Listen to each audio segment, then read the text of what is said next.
Stacking my coin. Stacking my coin. It's your boy Crypto Blood. Welcome to another episode off the chain. Episode 38. Hope everyone's doing well tonight. Lick some shots off. We got my main man, Rice Crypto, on tonight, co-hosting with me. I always have a great time with him, so we're going to enjoy this one. Make sure you guys like, share, subscribe, call in too. We love to talk on the phone, people. That's what it's all about. Get started here in a second.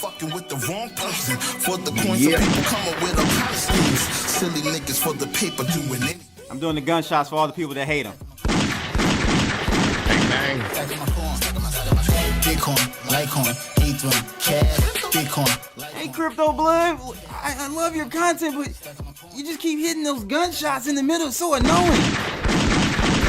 Bitcoin, Ethereum, cash, Bitcoin, Litecoin, Ethereum, cash. Fuck fiat paper, I'm after a new caper. Staying tuned to the moves, the wicked dudes and skyscrapers. I'm rising up to swags of a new flavor. I'm after a new layer of profits a lot greater. Got as well like the West, and I'm like Elliot Ness. I keep my drive locked in, I keep it close to the. Shout out to my Hooli gang for the song.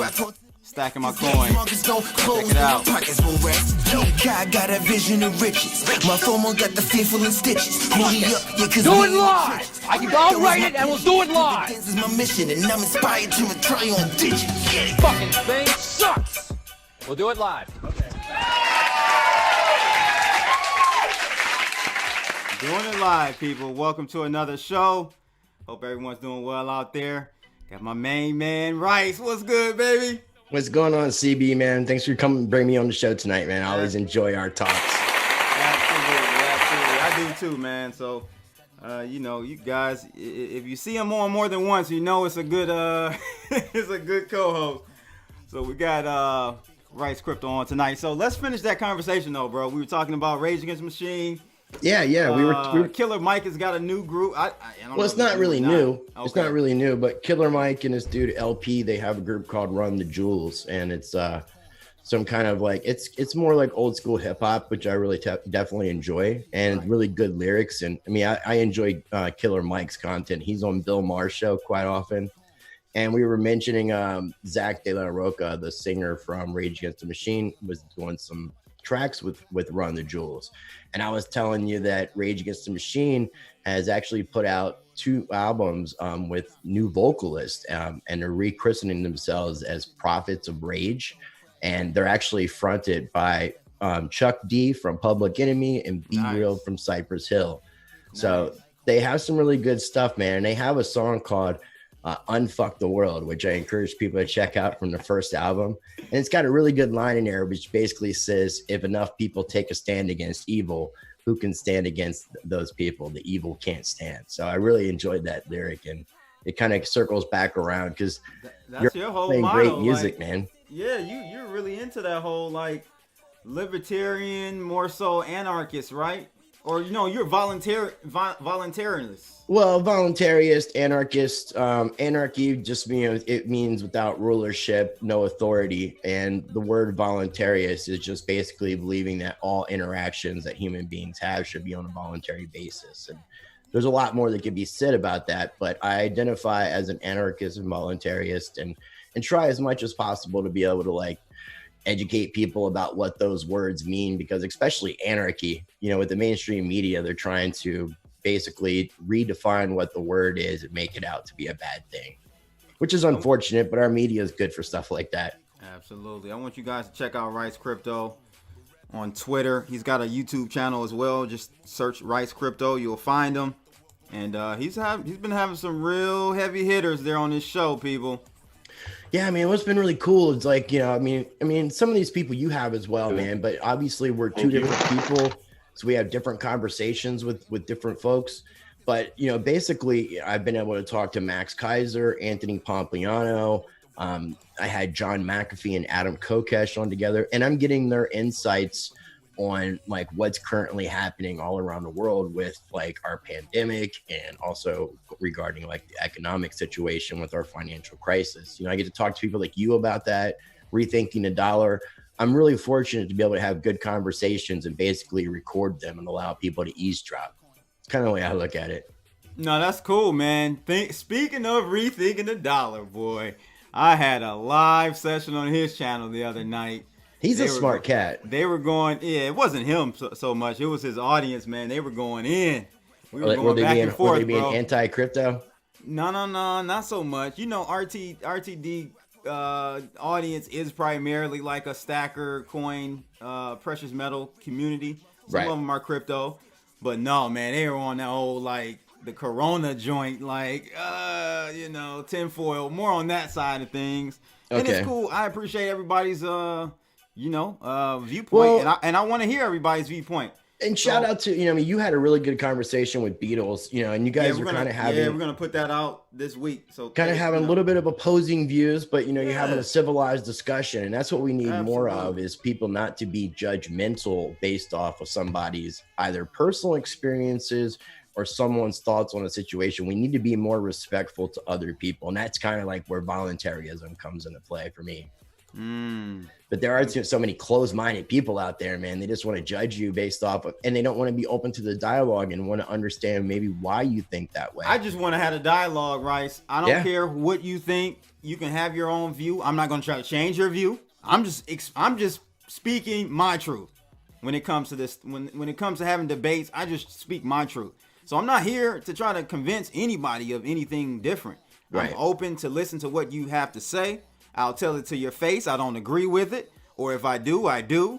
And that's the end of it. But that's, I think, why we get along so well, man. It's because we just keep it real. And the more you keep it real and have that honest dialogue, it gives other people something to think about. And and sometimes it changes other people's perception on things, which I think is one of the most important things that we can do. I keep saying I'm trying to stay open-minded regarding what's happening, because there's a lot of different possible scenarios that can be played out. So by me staying open-minded and not adhering to a certain viewpoint until I have enough facts and evidence that point me in that specific direction.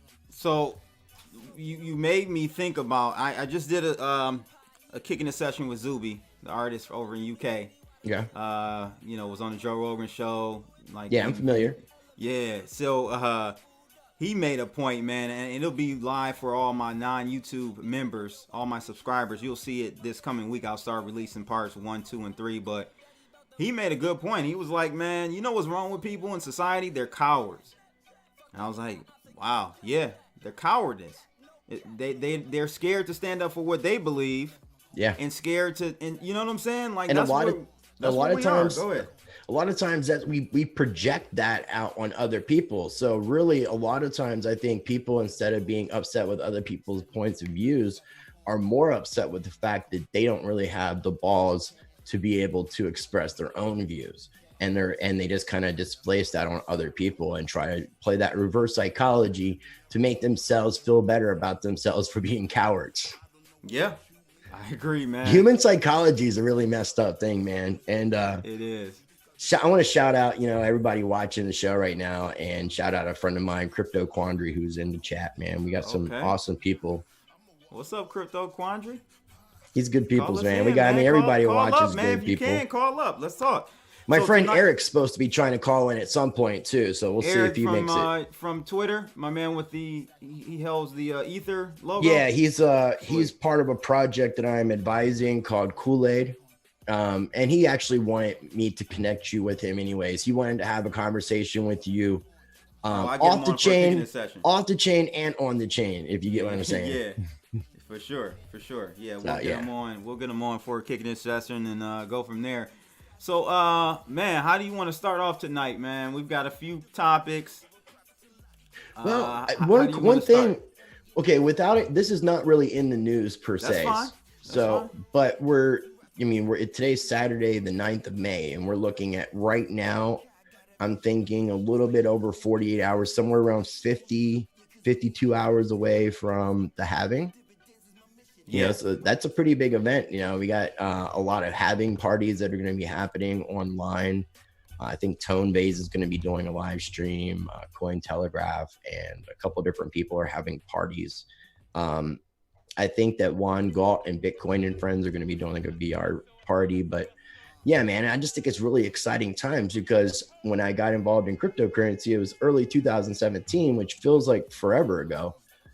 but this is my first halving, so I'm really excited. Okay. You know. Yeah, that makes sense. Yep. No doubt. I know you've been through one already, but you maybe Yeah, I don't think I've you've been been through through one. I've been through one Bitcoin one. I think 2 Litecoins. I believe too. Yeah, well, the Litecoin, I mean, because there's not as much emphasis put on Litecoin or even Bitcoin Cash or Bitcoin SV, because we've seen the happenings take place with Bitcoin Cash and with Craig Wrong's project as well. So, but yeah, the Bitcoin, because Bitcoin is the first cryptocurrency, and this whole entire thing is kind of based off of Bitcoin. I mean, whether it's a code fork or taking some of that open source technology and incorporating a new way, this was what started it all. And this is the biggest store of wealth, the biggest cryptocurrency, the biggest market cap. So obviously this event is going to affect the entire markets. And we can see that right now with what's happening with altcoins, because we've seen Bitcoin take such a run up, and now it's kind of gone down just slightly. You know, it hasn't gone down, below the 9K mark. I've been seeing it around the $9,600 price. We touched over 10,000. So it's exciting times, man. It's exciting times. I just want to highlight this comment from, I think it's Truck. He says, civilized discourse has unfortunately died. Even our leader cannot stand anyone who disagrees, and he just puts them down instead of having an intelligent conversation about the issue. Very true. I have to say, this is kind of true. This is kind of true. And I'm a Trump. I'm the presidential like debates, all the different debates that are taking place on the Democratic and the Republican side. I mean, you can see that the actual element of a debate is actually gone. But one thing you gotta admit, Trump is going to slaughter Mr. Joe 30330. Who knows, man? We might see somebody get slipped in, at the last minute. I don't think they better. Because they better. It doesn't. We're gonna have a Simpsons. We're gonna have a Simpsons episode all over again. Not to make this like a political thing, but we can. I don't care. With the Democrats putting such an emphasis on what took place with the Me Too movement, and basically saying that we need to listen to what these women have to say, and just putting so much emphasis when it comes to Joe Biden. Yeah, now and then you got to play the devil's advocate. This lady, why is she choosing to wait until now? I mean, I understand that years ago it may have been difficult, but why wait until Biden's chose? Like wait until he was the single candidate. Yeah, but from my understanding, that's true. But from my she could have done it like at the beginning. She could have done it like last summer. Why did she wait till everybody else stepped out of the race and it was just down to what right now that we think is going to be Biden and Trump? Maybe because I don't know, but I will say this: crazy. She did come out 20 years ago, though, so we do have to give her that much credit, right? I think her and her mom, they went forward. Are we talking about when her mom called in on Larry King's show and just gave like a slight drop, but didn't really actually say what happened, just kind of hinting at years ago? Yeah.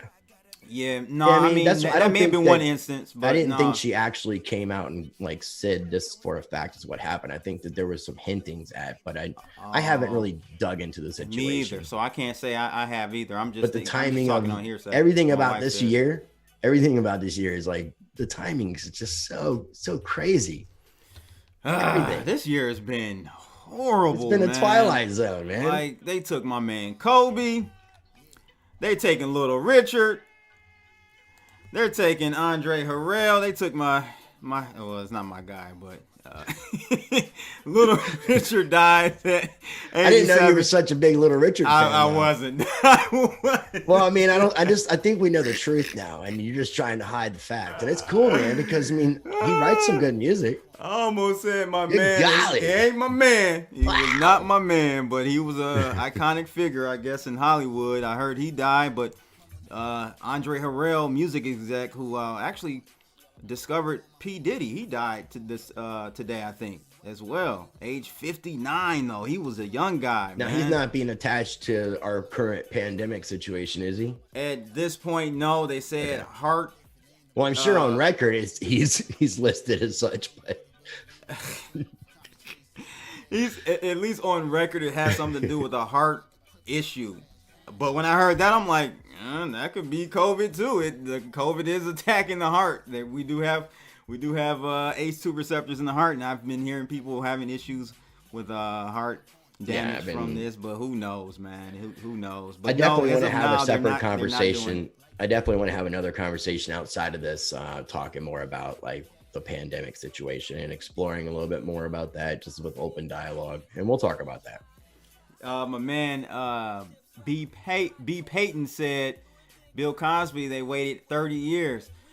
So that's the truth, man. I mean, I don't know. You know, I'm pretty sure Bill was wrong. He slipped. They were all doing Quaaludes back then, you know. But I heard about that mystical drug. For him to go to trial, I don't know if he won or was it dismissed or whatever. He settled out of court with the lady or whatever. He wasn't convicted. You can't go back and do the. It just. I don't know, man. All right. Shout out to, I guess, the Jello man as well. But yeah, and shout out to Fat Albert. Man, right. That was one of my favorite cartoons. Right. No, you know, I learned so much really cool, like valuable lessons, I believe, watching that cartoon. And I really liked all the characters. There was that guy Mushface. He would go, "Habity fabbity abity, habity doobity." I would just, as a little kid, I was just like really confused. But as I started smoking herb, I totally understood it. Grinch said they slander him all day in print and media. He's just using the bully pulpit to smack them down. That's true as well, Rice. They hit him hard every day they can. They get a chance. They hit Trump hard, bro, with false news, false stories every single day. And it's sad. I mean, it goes both ways. I think it does to a degree, but it's really sad, especially considering what we do or don't possibly have going on with this pandemic. The fact that we're seeing all this infighting on a political level as opposed to unity. Whether or not you agree with what the president does or doesn't do, people need to try to be as supportive, because at this particular time, we are in a state of emergency. So, I mean, this particular person is responsible for our country. So you would think that most people would want for this to come out with positive outcomes, not necessarily thinking about how can we make Trump look bad so he can't be reelected, you know, because we tried doing all these things. And it's just been this like agenda of all this infighting, and it just completely makes the situation very, very difficult to even want to even partake and watch. And it's just sickening, man. It does. It's like it's become like reality TV as opposed to like politics and debates and people getting stuff done effectively. It's all about ratings and saying crazy stuff. And it is all about ratings. That's for sure. Crypto Quandary, your buddy said, have you guys seen what's supposedly happening to kids getting sick? Some type of skin thing was on CNN. I only saw, so I actually tweeted about this, Quandary, 2 hours ago, just about. So I was talking to someone, someone who knows someone that is high in the health system here in Michigan, and they told them that they had 88 kids under 10 come in just last night from COVID. It's starting to attack the kids in some crazy way where they're getting sick. It's got to be mutating. It's got to be mutating. But even you yourself said your daughter was sick, and that's how you feel. But they don't get. But when this thing hit first, and you know I've been on this thing. We knew that kids could get it and could transmit it to others, but it was almost like a flu to them. They didn't really get too sick. Crypto Quandary, the cool thing about this cat is he's actually active military. I think he's going to be retiring soon, but he's shared some information with me, nothing that you would consider to be unclassified, but he's currently stationed working at Javits, if I'm saying it right, the Javits Center in New York. Okay, yeah. So his particular job right now is helping to take care of the people in the military that were nurses and doctors and people who had dealt with people who had COVID directly, and basically quarantining them for 2 weeks in like a government hotel facility. So he's kind of like bringing food and dropping off food at people's doors and stuff and keeping his. I definitely want to talk to him. Yeah, he's like, he actually shared some information with me I'll send you the information. The military was issued these masks from a company that's actually here in North Carolina, and they produced those neck garter mask, but it has the AG47 silver technology that's supposed to take out and block like your bacterias. And it's actually, this particular company was endorsed by the Defense Department and issued military members like these actual neck garters that are made here in North Carolina. So I saw someone in my comments say they got their wife a silver. I didn't know what he was talking about. He said it today. I didn't even know anything about this. It doesn't block out like viruses, but it blocks out like your bacterias and stuff like that. And then they also have copper as well. So they're actually utilizing copper and silver technology in the lining of the threading. So the way that these masks work, and I'll grab one here in a second whenever you take me off camera, and show everybody. But the idea is that you can get 50 washes out of these things before you would need to basically throw it away, and it wouldn't be effective with the silver AG47 technology. I've been trying to get my mask up online for people to buy. Can't. I've been selling out, man. I've got so many orders. It's been crazy, man. So everybody's buying masks. I mean, I think they're going to require it. You got to have one, yeah. They're going to be requiring it, but the mask thing, man, I would be completely honest. The reason I like these neck garters is because they give you more breathability. But I've been learning a lot about the idea of cutting off and reducing the amount of oxygen that you're taking into your body and how that stresses your body out, how that will affect your immune system and actually it will. I can see that. Yeah, absolutely. Let's get this caller real quick, Rice. Call on the line. It's your boy, Crypto Blood. I got Rice Crypto on tonight. Who's calling in? Hey, Crypto Blood. This is John from California. John, what's going on, brother? Thanks for calling in. Hey, not much. Hey, I was just thinking with this next bull run coming up in crypto, just some thoughts you guys had on exit strategies as far as taking some profits. You know, I have a goal of maybe paying off a mortgage with the next big run up. And what are you guys' thoughts? I mean, going to USD with so much uncertainty with the banks and stuff, I'm not sure what the best exit strategy is going to be. I just wanted you guys to kind of discuss that a little bit. Absolutely. Let's talk about that, Rice. Where do we want to go first? Go ahead and kind of give him, it's not financial advice, but we're just kind of giving him, our strategy. Yeah, I mean, what I would suggest is, if you're going to be doing this for the idea to swing trade so that you can buy back in on the, sell your highs or buy back on the low and stack your coins, then, you're definitely going to want to utilize a stable coin. And I would say do your research. As much as I'm not a big fan of government and things like that, the most trusted stable coin that I personally like is USDC. It is backed by Goldman Sachs, and it is very transparent as far as the backing of what they have going on. Whereas with something like Tether, we're not even sure if it's backed one for one. But the fact that you've seen with USDC, the partnership with Coinbase, and the fact that you've got ex-Coinbase employee now working at the Treasury, and he worked with the USDC roadmap, I personally, feel like that they're following all the regulatory requirements that a stablecoin is going to have to tackle and deal with. So, I mean, that would be my personal thing. Now, if you're trying to sell out and just get out, I mean, obviously, connecting up to your bank account would be the smartest way to do something. You can use exchanges like Kraken and Gemini, Coinbase Pro. I probably won't get out totally, but I would just think and maybe take 25 to 50% of my stack and liquidate it and maybe pay off some debt or get out of my house loan and take some wins as I can.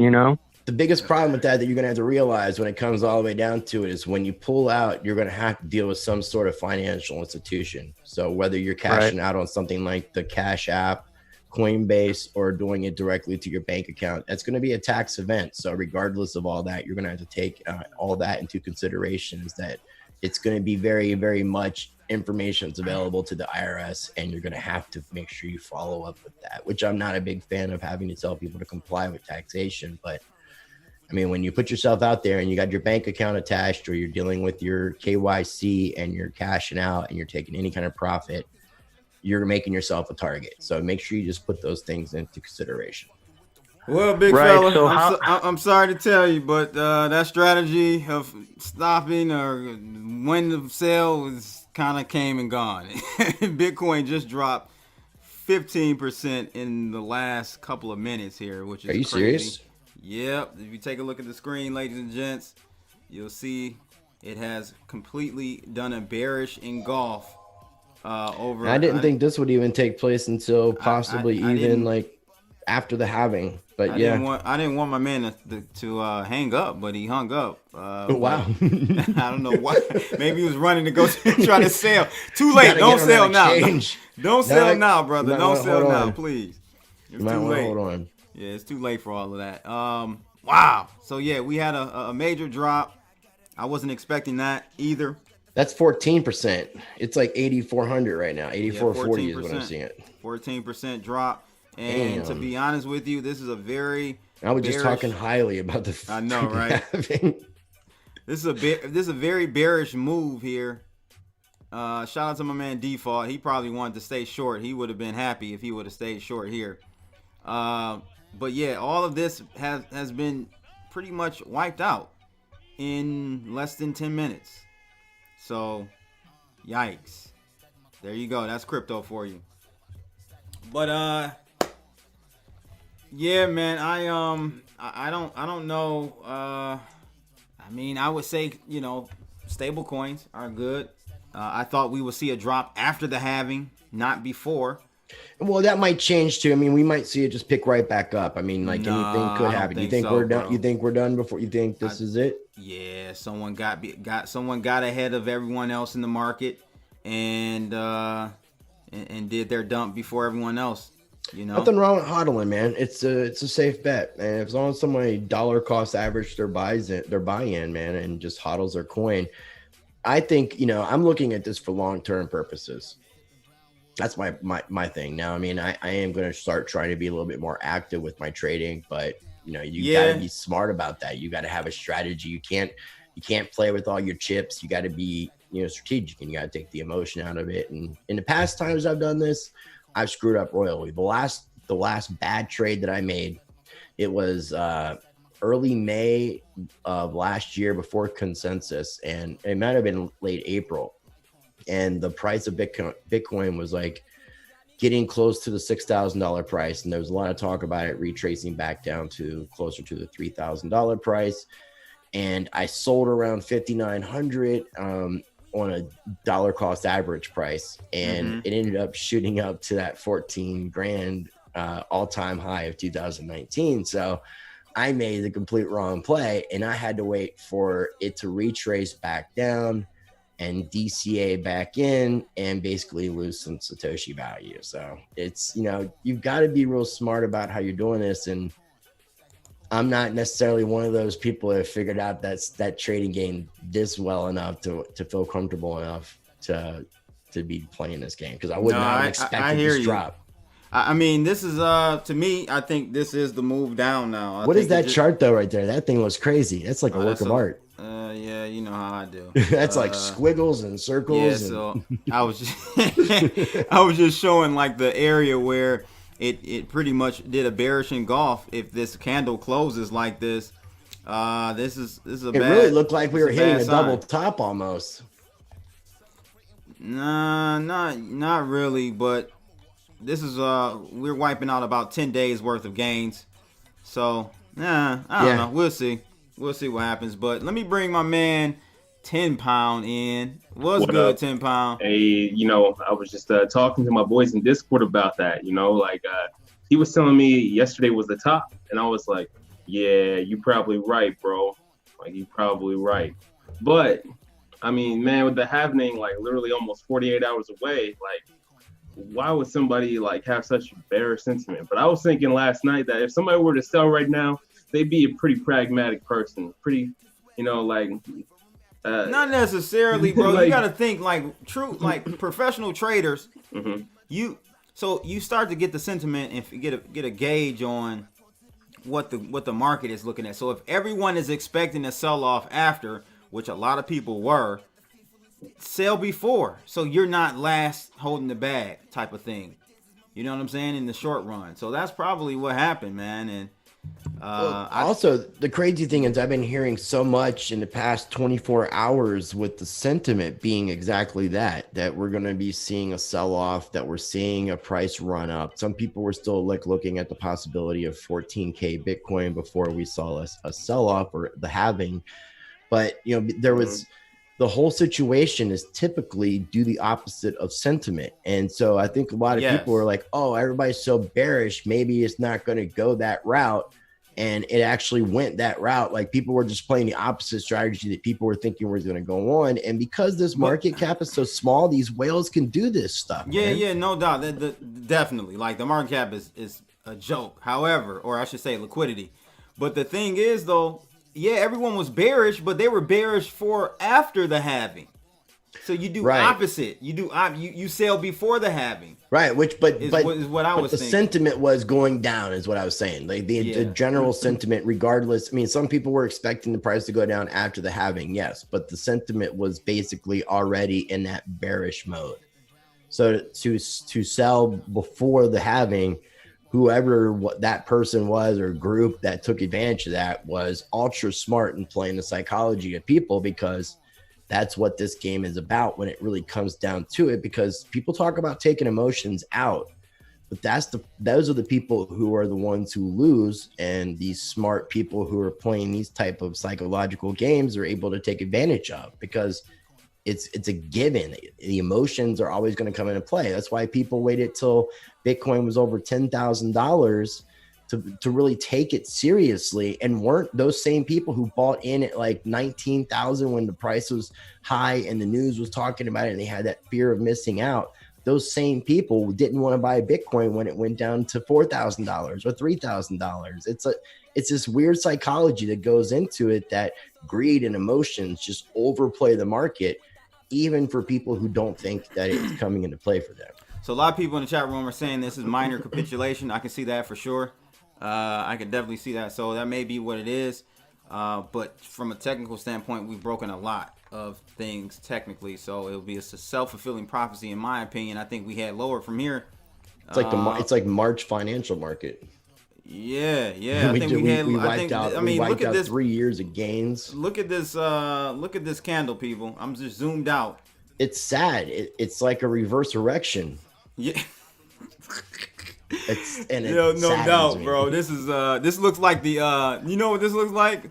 This looks like the unemployment claims or But I mean, we're slowly making our way back up. It's slowly making its way back up. So Eric Brooks asked me, only 10% down now. What's the S&P doing? Well, we don't know. S&P futures are closed. They won't open up until tomorrow, I think around 5 p.m. Eastern Standard Time. So we'll know by then if there is some news that's out globally. But I personally think this is a crypto specific move. I don't think this has anything to do with correlation with the S&P right now. The miners definitely could come into play. I mean, that's obviously a potential thing that people have been talking about. And, you know, maybe it's possible that some of these whales and miners have gotten together and formed a strategy that would be beneficial for them. It's unfortunate, man. That's why I encourage people who don't know what the hell they're doing, just to hold on for dear life and just like look at the bigger picture.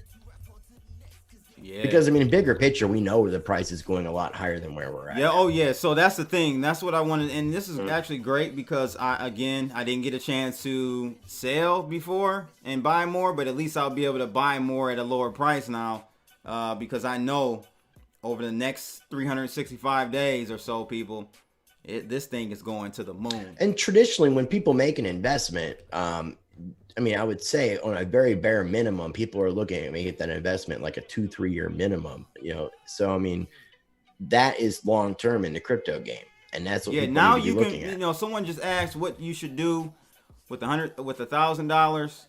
Now's the time to buy. Like I would tell people I would be buying more. Yeah, I would buy more after the halving because I thought what we see now is what would happen. We're probably going to see it go down lower. With $1,000, personally, I believe in LCX right now because one reason. Are we talking about that Liechtenstein exchange? Exactly. You already know, Rice. You know about that, Rice? I'm on the tip. Yeah, you hip. That's the main reason why, bro. Like, because of the fact that it's integrating all the biggest cryptocurrency exchanges into one trading desk for the best arbitrage prices, for the best desk alerts. Really, not only that, fully compliant. Like exactly, like playing everything they need to do to make sure that they're going to come out as a successful exchange. You got it. They're on top of their game. There's even a decentralized exchange that's becoming fully compliant, and I can explain that in a really weird way. But there is a DEX, and there is full compliancy as far as SEC is concerned. Which DEX you talking about? It's called Exchangely. Okay. So it's almost like Changelly, but it's just Exchangely. Then. Exchangely, yeah. I mean, I could talk more about it. X? It's EX. Okay. It's EX. It's a newer exchange. They're actually going to be offering like rev share in addition to what they're doing. So it's pretty cool. I'll talk to you about it off air. I know you emailed me. I've had a lot of stuff going on. My schedule's got a lot more free, so I apologize.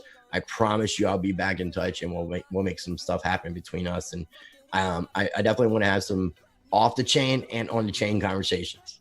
Oh, awesome, bro. So yeah. All right, yeah. So that's cool, man. I guess we haven't even gotten to the news yet. Again, have we? No, that's all good, man. We slow roll this bad boy. We slow roll it. So LCX.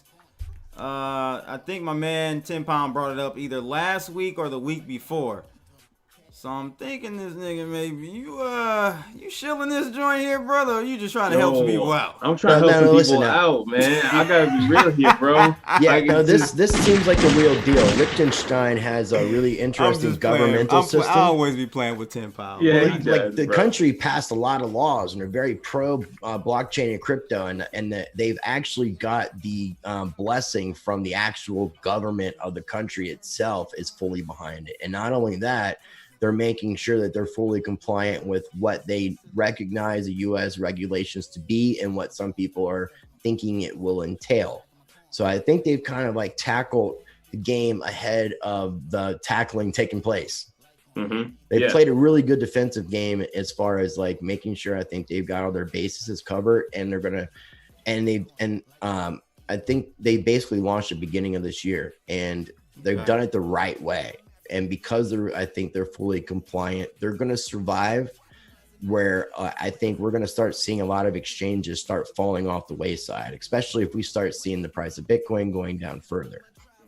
Yeah, I gotta admit though, I might be shilling my bags. Okay, I'm up a couple 100%. So yeah, but you're not showing. Are you showing a referral link or? No. Now if he was doing that.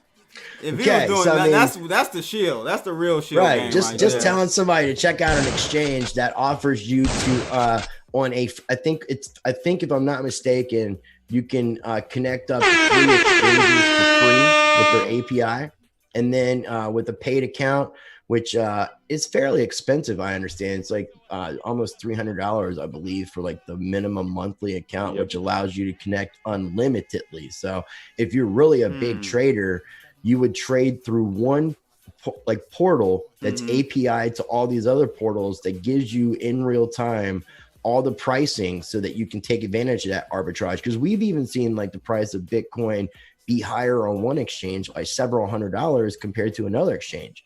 And you can just arbitrage trade between exchanges.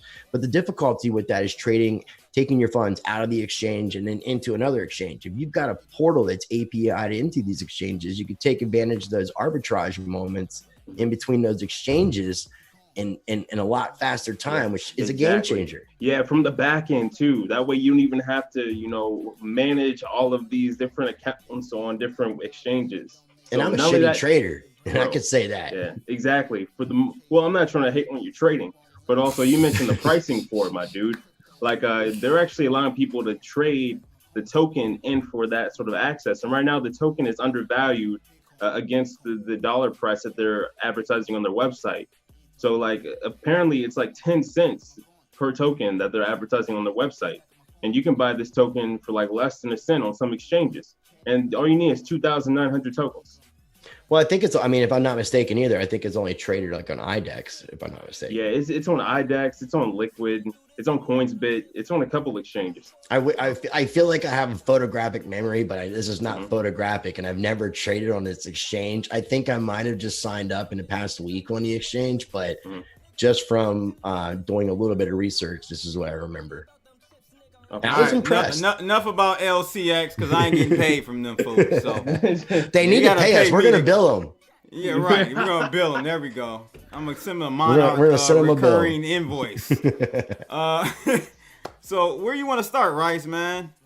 Let's go with Let's go with the most interesting character, I think, today, kind of trying to buck the system. That would be Elon Musk. Elon Musk. I got mixed feelings about the dude overall, but he's been very controversial lately in putting out statistics in California about hospitals not being as busy as people were reporting or suspecting that was going to take place.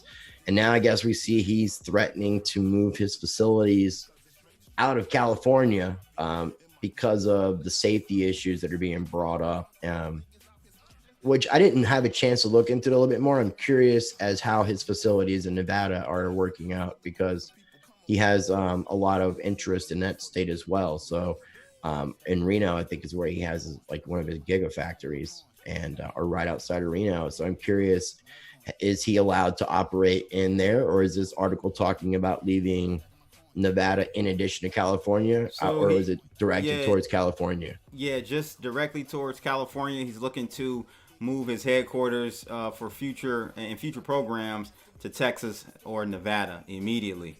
So, well, Texas, that's an interesting connection. Why do you say that? Think about this. What is happening in Texas right now? From what I understand, they're building one of the largest mining facilities in the entire world. Mm-hmm.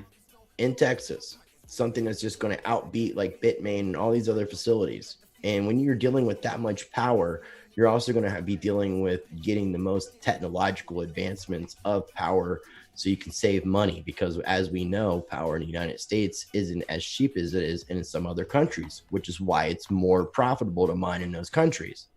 But if you've got facilities like Tesla who are working on alternate like energy sources, who have their Tesla batteries, their solar power, and all these things that they can integrate into that mining facility, it's going to be beneficial. And I don't think you're going to see Tesla being the only company limited to partnering up with this mining facility. I think this is going to be a huge collaboration on a lot of different parts that's going to allow for a lot of people to be able to take advantage of mining Bitcoin by integrating into what this Texas facility is going to offer. So the Texas move would actually be more strategic than anything. Mm-hmm. Well, I'm gonna say this. I think he's being selfish, man. He likes Bitcoin. He likes Bitcoin, though. No, so, I mean, there might be reasons. Plus, saying Texas is a cool state. Texas is the only state that has not sucked the tit of the government. Yeah, but he's being selfish in the sense of he's putting his profits and his shareholders, beliefs or interests, I should say, ahead of his workers and their health, man. I'm sorry, like, you see what's going on with the meatpacking industry. Yeah, this stuff is not a fairy tale. It's real. And when you have people in closed spaces like that, I think wearing a mask greatly reduces it. We're going to talk about that later tonight. That would greatly help, I think, reopen America if it was just kind of mandatory that everyone wore a mask outside or in places, in business establishments. But I think he's being selfish, bro. I think he's putting the stockholders ahead of the people, and it's. I can see your point of view 100%. I really do. And I try to play devil's advocate as much as I can in situations. Absolutely. And look at it from all different points of view. And there's a lot of really interesting things happening within the government in California itself. So, I mean, the situation might be a little bit bigger than what we're expecting it to be. It may not be just related to completely the virus and the situations of workplace safety and things like. There may be more to it. I'm not saying there's not, but I mean, he seems to be trying as much as possible to buck the system and help wake people up and question people without being yay and nay, because he's being funded by the government too. So he can't. It's not like so he's Justin's son, apparently. That's true as well. So like I said, man, it's you see what's happening with the meatpacking industry. I don't know, man. Moving it only hurts the people that work there. Now are you asking all of them to move to Texas or Nevada now? Right. Now I get you, man. How does that work? You know what I want? I want some decisive information out. I want doctors to agree on some things. I want the governments of the world to start coming together and actually providing real information on what's happening with this particular virus and pandemic. Because again, I've been saying this since like late February, and here we are in early May. I've been saying I cannot make a conclusive decision about anything because there's so much misinformation and disinformation out there. Now it looks like we got something mutating. So, but we don't have that being discussed amongst people. And we have some doctors that are trying to speak out. We have some doctors trying to speak out against those doctors. We have some government officials saying this, some saying that. It's so mismatched, and there's so much, like, so many lies mixed in with a little bit of truth. It's hard for anybody to distinguish what's going on. There's so many people who are like, I'm tired of sitting at home. I'm tired of this social distancing, and just are getting that unrest because they're not. I'm sure, but they're not in Michigan. I don't see what you see. So I mean, to me, like, absolutely, I understand. But what I'm saying is and I said this the other day. I said these lockdowns. This is not even a lockdown. America is acting real soft right now. Hey, this no is not crypto blood. This is not a real lockdown, bro. Nah, this is not a real lockdown. When we were locked down, I was still traveling, doing what I needed to do. Go check on my mom, whatever. What do you think? Can still drive. I think that for the most part, we have been seeing people get arrested for violating these sort of, closures, these lockdowns, like literally on a daily basis. You know, some woman actually got arrested recently because she decided to open up her salon. And yeah, I think that's going too far. I talked to a lawyer. I had him on a Kicking It session. He's actually a blockchain attorney, Manny Alejandro. You guys will see that soon. I've had him on my show before, but he's a blockchain consultant out of NYC. So he's at the epicenter of this thing, and he agrees with me, man. This stuff is real. He said they shouldn't have jailed the lady. They should have gave her a forgot what they said, but basically like a judgment for later. You know what I'm saying? She would have. There's a guy here in North Carolina with a tattoo studio, right? Sorry, I was going to just say there's a guy here in North Carolina with a tattoo studio that's kind of doing the same thing, refusing to close services, even though he's not considered to be essential because he's not able to take advantage of the benefits that the government's offering, and otherwise he would have no livelihood. So it's kind of crazy what's going on with this stuff, man. I'm sorry, I didn't mean to interrupt. Oh, no worries. No, all good. So. Yeah, man. I mean, like I said, back to the whole Elon Musk thing. I think he's being selfish. I think it's all because of numbers he wants to hit. His ego. You know, he wants to keep things on a tight path. And I think it also has to do with just his frame of mind, his dichotomy of thinking. You know what I mean? Like, he's obviously not a big fan of oppressive draconian measures. Like a lot of people that are fans of Bitcoin are, so.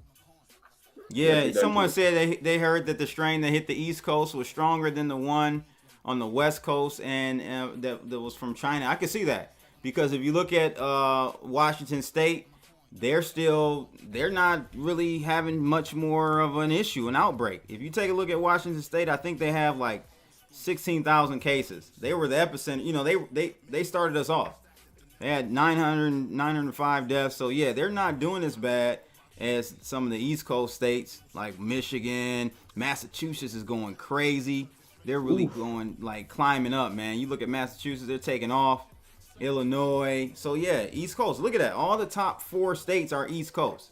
So, it may be a different strain that we're seeing out of out the East. So, we'll see. Let's get this caller in really quickly. Call on the line. It's your boy Crypto Blood. I got Rice Crypto on tonight. Who's calling in? What's going on, man? It's Default, man. Default, what's good, man? Yeah, I just wanted to talk about this price real quick, man. That was nuts. Hey, but I totally didn't expect that one. It held above 97 for the longest, and out of nowhere, kills it. Yeah, they pulled the rug on that one. That was crazy, but it's moving back up. Actually, it's up. It's going. It's like pumping right now, honestly. I think I shared the channel in one group, and it hit the bottom of the channel, and it's just rebounding and it's pumping up. It's just crazy. But just 7% down now. Yeah, we got to see where it closes off the low. It's bounced to 9% off the lows, but we got to see where it closes on the hour, and that will kind of help determine how the candle pattern plays out.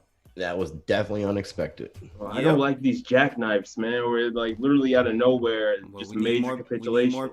We need more people in the markets, man. We need more liquidity. Yeah.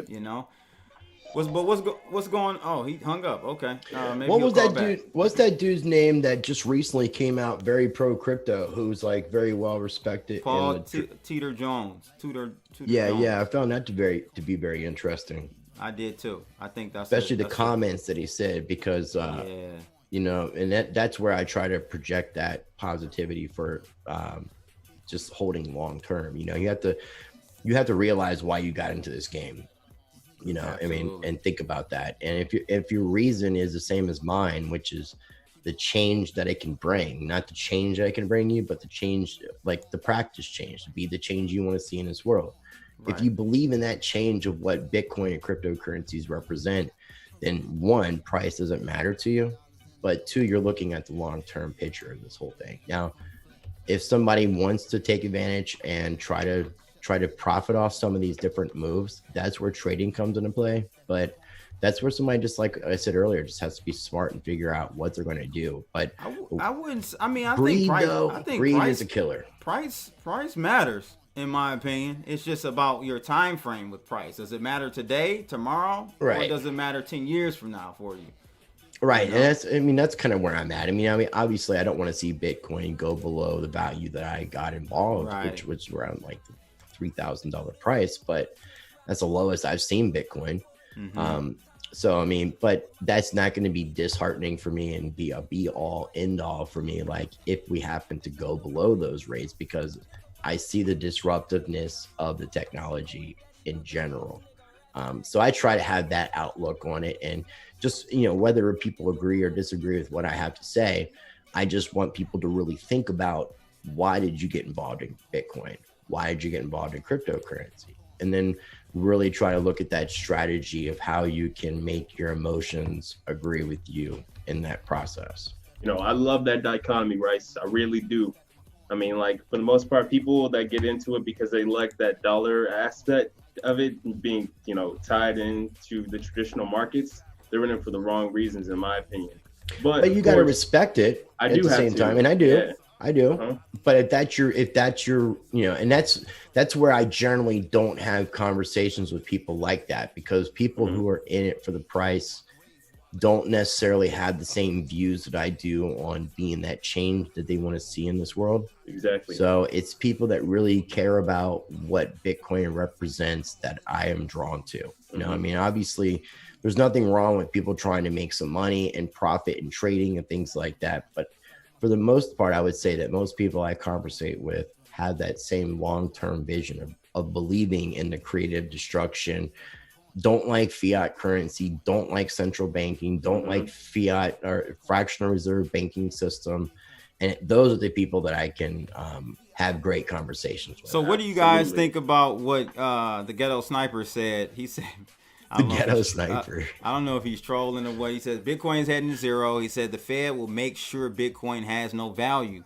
How can Bitcoin, I should say, how could the Fed make, let's play that scenario out. In what scenario would Bitcoin be worth zero if the Fed had their choice? You know, the Fed is making sure that they have no value behind their own fiat currency at this point. They're literally preach. fucking burning that shit down, dude, to the ground, man. Like, they're gonna print it into oblivion. They're gonna make it worthless. Like, that's what's ironic. That's what's ironic about this halving, though, is that we're seeing, like, for the first time with the first halving, we're seeing the government printing exorbitant amounts of money, like just way more money than they've ever printed before. And we're seeing this event taking place, like this deflationary event that's creating less Bitcoin in supply per block. So that's what's really interesting. And that's kind of like that perfect storm. That's why I'm surprised we've seen the price go down. Exactly. Literally, I'm not for sure if your audience knows this, Crypto Blood, but literally the Federal Reserve printed over $1 trillion worth of debt in the past 28 days. Yeah. That's a lot of money. That's we hit over 45 trillion or 25 trillion on the debt clock. Yeah, well, exactly. Yeah, so I tend to agree with you there, Tim Pond. I think they're doing a good job to make their own fiat currency head lower. Not to zero. I don't think fiat is going to go anywhere. I just think it's going to continue to devalue against other asset classes. Bitcoin, what is it called? What was that big Ponzi scheme? BitConnect. The BitConnect coin still has some sort of trading value. It's not at zero. It's because of smart contract tied to it. I know exactly what you're talking about. Yo, I believe this is like 2018. They came out with BitConnect 2, when it's like, oh, you link your address that you're using the original BitConnect, and we'll respect that value. And people actually pumped it up too. Yeah. I was watching that, dude. It's ridiculous. So I mean, regardless, nothing's going to be zero in the cryptocurrency game. Even the crappiest project's going to have some sort of trading value. So Ghetto Snipers gives us this scenario. They take down all exchanges in the U.S. and make it illegal to mine anti-government. It's anti-government. So what do you say to that? Can they do that? If they do that, what do you think happens to Bitcoin? It's going to make it stronger. It's going to put that much more emphasis on it. Like right now, what's going on? If they make it illegal? Yes, dude. Yeah, there's going to be a lot of. It's going to make it more sought after. Agora. It's going to have the reverse effect the government's going to want to have, and that's why I believe the governments haven't been like trying to go that route. And then we still also have that conspiracy theory that it's possible that Bitcoin was created by government agencies. I mean, that doesn't matter to me because it's open source, right? It's open source technology. Yes, I agree. I agree. It, so that but if it was created for a purpose by some sort of government entity, I mean, that could also point towards why they haven't. If they're putting a lot, like right now, YouTube is putting a lot of attention on 4H technology. You get what I'm saying? Because, and I'm not saying like the certain words to get, because like that seems to be a be all end all kill switch right now, but they're putting emphasis on that subject by saying people can't talk about it. So if the government is going to try to make Bitcoin illegal, they're going to put that much more emphasis on it, especially when you have so many people right now questioning so much. That's kind of putting up like. Yeah. So, I mean, I'm playing the other side of this because I think they're going to make it difficult. I don't think it'll happen. But if the government tomorrow, if the SEC with FinCEN, FINRA, whatever, all these alphabet agencies that are over, financial stuff, right? CFTC, if they all come out and say tomorrow, boom, Bitcoin's illegal, shut down your exchanges here in the United States. So all those companies will shut down. They will go overseas. We know that. We know they'll still operate. They'll just have to go out overseas. No U.S. customers will be able to buy Bitcoin legally. If you try to buy Bitcoin with your credit card overseas, that's probably going to get flagged and you're not going to be able to do that. So you literally will have to go to the dark web, the internet, or an ATM. ATMs will be banned as well with that whole peer-to-peer transactions, all peer-to-peer transactions. Yeah, I understand that, but listen to what he's saying though. This is a real question. They shut down all ATMs, all exchanges. You can't shut down a decentralized exchange. It's an unstoppable application. It's a DApp. But how are you gonna? If I'm trying to get into crypto, and it's that fiat to crypto on ramp that I need. How the hell am I gonna get onto a DEX? Do we agree right now, all of us, that the digital dollar is going to come into play? More than likely, yeah. Okay. What they want they want the digital dollar to seem as friendly and user friendly as possible. So having Bitcoin as kind of an example of don't mess with this digital currency because it's so confusing and you could mess up, and you got to be your own bank, you got to be responsible for your private key. But if you use the digital dollar, we're gonna put training wheels on your bike and you can ride this very easily. They're going to use Bitcoin as like an example of how you shouldn't be. But they're not going to make it illegal because that's just going to put that much more emphasis. And that's just my own personal opinion. Okay, they've got to compare their digital dollar to something. And if they outright illegalize Bitcoin, it's going to put more emphasis on people questioning why Bitcoin's illegal and why this digital dollar is legal. And it's going to just open up a can of worms that they don't want to deal with, rather than just allowing the bad boy to keep being a bad boy and just keep pointing out that that's a bad boy. You got to use the good stuff. That's a bad boy. No, but here's the thing. It's like Agora. You know what I mean? Like back during alcohol prohibition, things were really dangerous, but you could find some really strong, powerful stuff on the black market. The same thing goes for Bitcoin. You're going to find some ways to get keys on the black market, some underground on ramps, you know. But if we have trouble with adoption today, with it being easier than ever, I can go on Cash App. People who have no clue about Bitcoin. I mean, dude, this is one we can have a long conversation on. Like, I don't see an end to the debate like without us like going on forever. For sure. Hey, but can I elaborate on one thing that your commenter didn't actually touch base on? Is why would the Secretary of the State, Steve Mnuchin, which just so happens to be a part of the revolving door in Washington, D.C., literally 30 minutes up the street from where I am, that used to work for Goldman Sachs in New York City, go against his own company interests to make cryptocurrency illegal? Why would he do that? That makes no sense. No, and that's why we're not going to see stable coins be illegal either. We're not going to see like a lot of, we're going to see some regulation come into play, but we're not going to see, we're going to see a freedom of coins being available for people to use. But those stable coins are all going to be just like the digital dollar. They're all going to be trackable and have that complete surveillance model, which is what the governments want. Yep. And they still have that with Bitcoin. You know, we know that with chain analysis and stuff like that, and being able to connect IP addresses that is just pseudo-anonymous, that there's ultimately a way to trace it all back. If you want true anonymity and true privacy, and you not even be able to change that, then you need to start utilizing cryptocurrencies like Monero, because it's designed to be private. But everything they're pointing out to come out, and that's another reason too, like now that I'm thinking about it, saying it out loud, that the government wouldn't want to make Bitcoin illegal because of the pseudo-anonymous nature of it.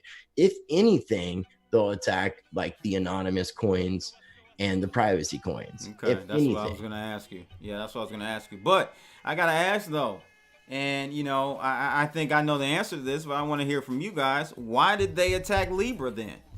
They don't attack Bitcoin, but they attack Libra. Because of the basket of securities that they wanted to originally base Libra on. They didn't want other governments to have some sort of hegemonic system and disruption internationally in the Forex markets. Like, we're talking about opening up a can of worms that will cause many other systems to collapse. Because so in other words, 10 Pound, Libra is a threat to their established structure.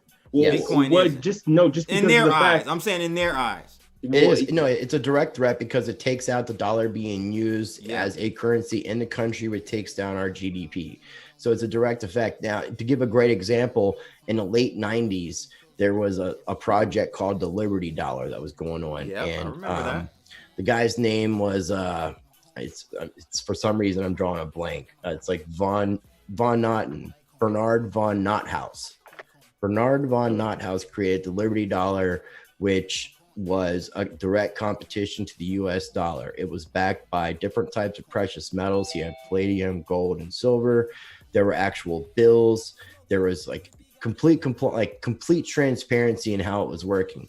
But this guy ultimately was arrested for conspiring against the US government, undermining the US dollar, and basically a form of counterfeiting in a sense, which is basically what, you know, the Federal Reserve is doing. They're counterfeiting money, but it's legal, but they want to like make examples of people like Bernard von Nothaus. Now, I mentioned David Chama in the past, the godfather of cryptography, as being one of the biggest inspirations for Bitcoin, but you also have to combine the other side of that equation and take someone like Bernard von Nothaus's work with the Liberty Dollar and what he was trying to do to the US dollar, and combine that with the cypherpunk mentality. And that's kind of what gave birth, I think, to the, you know, that real world application and the cypherpunk mentality to make Bitcoin what it is today. The ghetto snipers, he just killed his whole thesis. I love ghetto sniper. I was riding. That's with almost as cool as like ghetto or Cryptodamus. I was riding with you, the ghetto snipers, until you said just buy gold and silver. Hey, yo, I gotta say, how does gold and silver, if that applies to Bitcoin, that can apply to gold and silver? Man, you know how I feel about the metals, bro. You just killed your whole thesis. Well, when you say something about gold, though, too, like we're going into what everybody on the financial market, including people at the Federal Reserve and our government, have called comparable to the Great Depression, if not worse. Yeah, in the Great Depression. And it's the one thing a lot of economists aren't even talking about that I've mentioned to a lot of different people in interviews. If one of the things that took place, and we see repeats of history also take place, if we're experiencing one of the worst times since the Great Depression, if not worse than the Great Depression, one of the things that the government did was make it illegal for U.S. citizens to own gold. Yep. They forced citizens to sell back their gold. Yep. So, I mean, you got to take in consideration that could take place. Sorry to cut you off really quickly, but you make a good point. It's easier for me to hide if I have Bitcoin than it is to hide if I have gold. Unless, and I was getting to, unless you checked I own Bitcoin on my tax form like they ask now. Yeah, don't do that, people.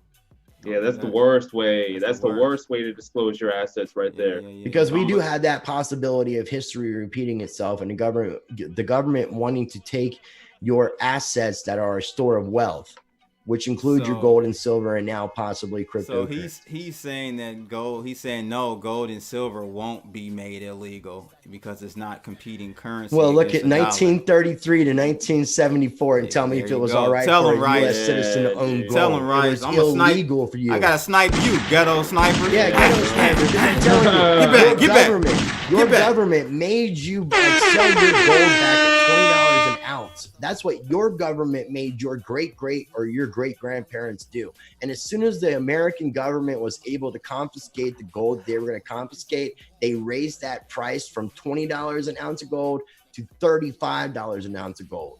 So think about that. Yeah, man. I can have $1 million in Bitcoin in my wallet, in my pocket, and be outside dancing, doing the Millie Rock. Get that brain wallet. Or get that brain wallet. Tell them, Rice. Get that brain wallet. All you gotta do is remember. I don't even have nothing on me, man. I'm broke, baby. I'm broke. Crypto blood, bro. I gotta say, dog. Like, let's not pretend like Libra ain't gonna happen. All right, it's gonna happen. It's gonna happen in a whole different form to a point where it's not even worth it. No, dude, they're doing it tied to the dollar now only. They said the basket of security. Right. That's what I'm saying. Now it doesn't even. It has no appeal. It's like, I mean, they don't even need the Libra because now they're working on their own coin. So I don't even know if that. I mean, that's the only way they're gonna get it. Yeah, but Libra is gonna re-strategize what they do. Who did they just recently hire? I forgot. They hired somebody from American Express, if I'm not mistaken. Yeah, so I mean, this guy knows the financial system. So I mean, I think they're going to re-strategize their game as to not be so competitive to the dollar, but still be able to pass some sort of compliance and regulation. Because obviously, we know like Facebook has received a lot of funding from the U.S. government. So as long as like Facebook wants to like bow down and play the game, I think they're going to allow them to play the game. Yo, the chat room is live tonight. So my man AU Tico does pose a good question. If they turn off the internet, is BTC gone? Yeah. No. I mean, you can mesh net it. You can mesh net it. But let's be serious. That infrastructure isn't set up. Yeah, it would be a little fucky. Yeah. So Bitcoin's gone, but so is your life. Like, don't. Yeah. If the internet is done, that's the least thing you're thinking about. Yeah, because your smart TV's done. Yeah, you have no cable. You ain't got no job. You're done. You ain't got no porn. You ain't got no Pornhub. Nothing. Oh damn! Not it's candles and books and the people in your life that you got to deal with and yourself. Yeah, man, you got to deal with yourself. Yo, I'm worried about the power grid going down, man. What about the power grid going down, man? Like the internet, like you can restore that. Well, dude, what about solar flares and EMPs and shit taking us out? Right. Yeah. It could what about the aliens, man? I just want baby alien Jesus to come down and make everything right. Baby alien Jesus. Oh my God. Yes, man. Don't come back, baby. Dude, I love baby alien Jesus, and I think baby alien Jesus is the answer to everything. Talking about Lil Mayo. He's talking about Lil Mayo. Lil Mayo. What you know about Lil Mayo? Lil Mayo. What you know about Lil Mayo? Let's get Script in here real quick. Script, what's going on, brother? What's up, man? What's good? How you guys doing? Good, man. It's still light out there. It is still light outside, I guess. Yeah, I'm in the Midwest. Okay. It's like 6:10 on West Coast. My man's got his construction yellow yellow green. He could be a yellow vester, man. Yeah. I'm always working. Working. There you go. You work at free service? No. I run my own company doing auto body repair on like buses and big crane trucks and stuff like that. How's business going right now? Business is booming, dude. I hate to say it, but I mean, we'd never slow down. Good. So, that's good. Good to hear. Nice. Good to hear. Yeah, I wanted to comment on what you guys were talking about, the stable coins, specifically about the digital dollar. Am I lagging a little bit? Yeah, you're all good though. We can hear you. All right. So here's my thoughts. I don't think the government are going, they don't want to stifle technology, open source technology. They don't want to do that. I think what we could be looking at is, as we know, we could be looking at a whole tokenization of the markets and the crypto itself, obviously our tokens, that the government will create a digital dollar that you have to go through, and that will be the big banker dollar. And how they're going to do that is they're already this company called Digital Identity, and Digital Identity is working with IBM and Microsoft and the governments to track us, just like you guys said. So there's going to be just a huge tokenization. Like you could trade Bitcoin like we do today and Ethereum and all that, but you're going to have to cash out the digital dollar to make payments for your everyday, lives. I think that's what they're going to do. Yes. I agree. No, I agree. I don't think the fiat dollar is not going away, people. It's just going to be reinvented, refashioned, rehashed, and thrown out to the sheeple. I gave a scenario. Where I can see them roll out a new Fed, whatever they call it, government coin, Fed coin, whatever, Trump coin, whatever you want to call it. They're going to roll that out and be like, hey, guys, download this wallet at www.whatever.gov. It'll be $500 on the wallet once you register. Boom. New system. People are going to eat that up, bro. People are going to eat that up. Hopefully. That's the thing. I mean, as long as we have government, we're going to have like some sort of government money exist. Yes. Now, what I would like to think, and I do try to be a wishful thinker, and I'm very open-minded, as I said, to a lot of things happening. And there's a particular movement that talks about the idea of what's going on with our government system and a lot of people being arrested, and the idea that the Federal Reserve is now part of our Treasury Department. And apparently I've heard Jerome Powell's coming out saying this like officially to the public, that he's taking orders from the Treasury. So it is possible we could see a situation where the Federal Reserve happens to be ended. Treasury takes control over issuing our currency in the United States, going back to something that John F. Kennedy Jr. wanted, which was going to like a gold back or silver back system. I mean, I could see us possibly going into a digital dollar and also at the same time having it backed by gold and silver. And you're like totally distracting me by that alien. This little baby alien I'm Jesus. sorry, Dude. I had to put little Mayo up there. Oh man, So, that's the narrative though. That the whole world is going to be attacked by aliens, and that's going to be World War III. Hey, Script, you saw it. Well, that wouldn't be World War III. That would be beyond World War III. That would just be us against them. Like World War III is like, I see it like there's talks about China and the U.S. like reconvening talks about the trade negotiations, which never took place to begin with. And, that's World War III. But if the aliens came, man, what's up with the Space Force? What's up with that Space Force? Well, what's up I mean, there's been a lot of drops, man. What's up with Ronald Reagan back in the 80s saying that what would it take, an alien invasion to unite humanity? That's the agenda. That's not World War. That's a World War is us fighting each other. That's Space Force. That's a Space War. But I mean, Space Force has. I mean, look. I mean,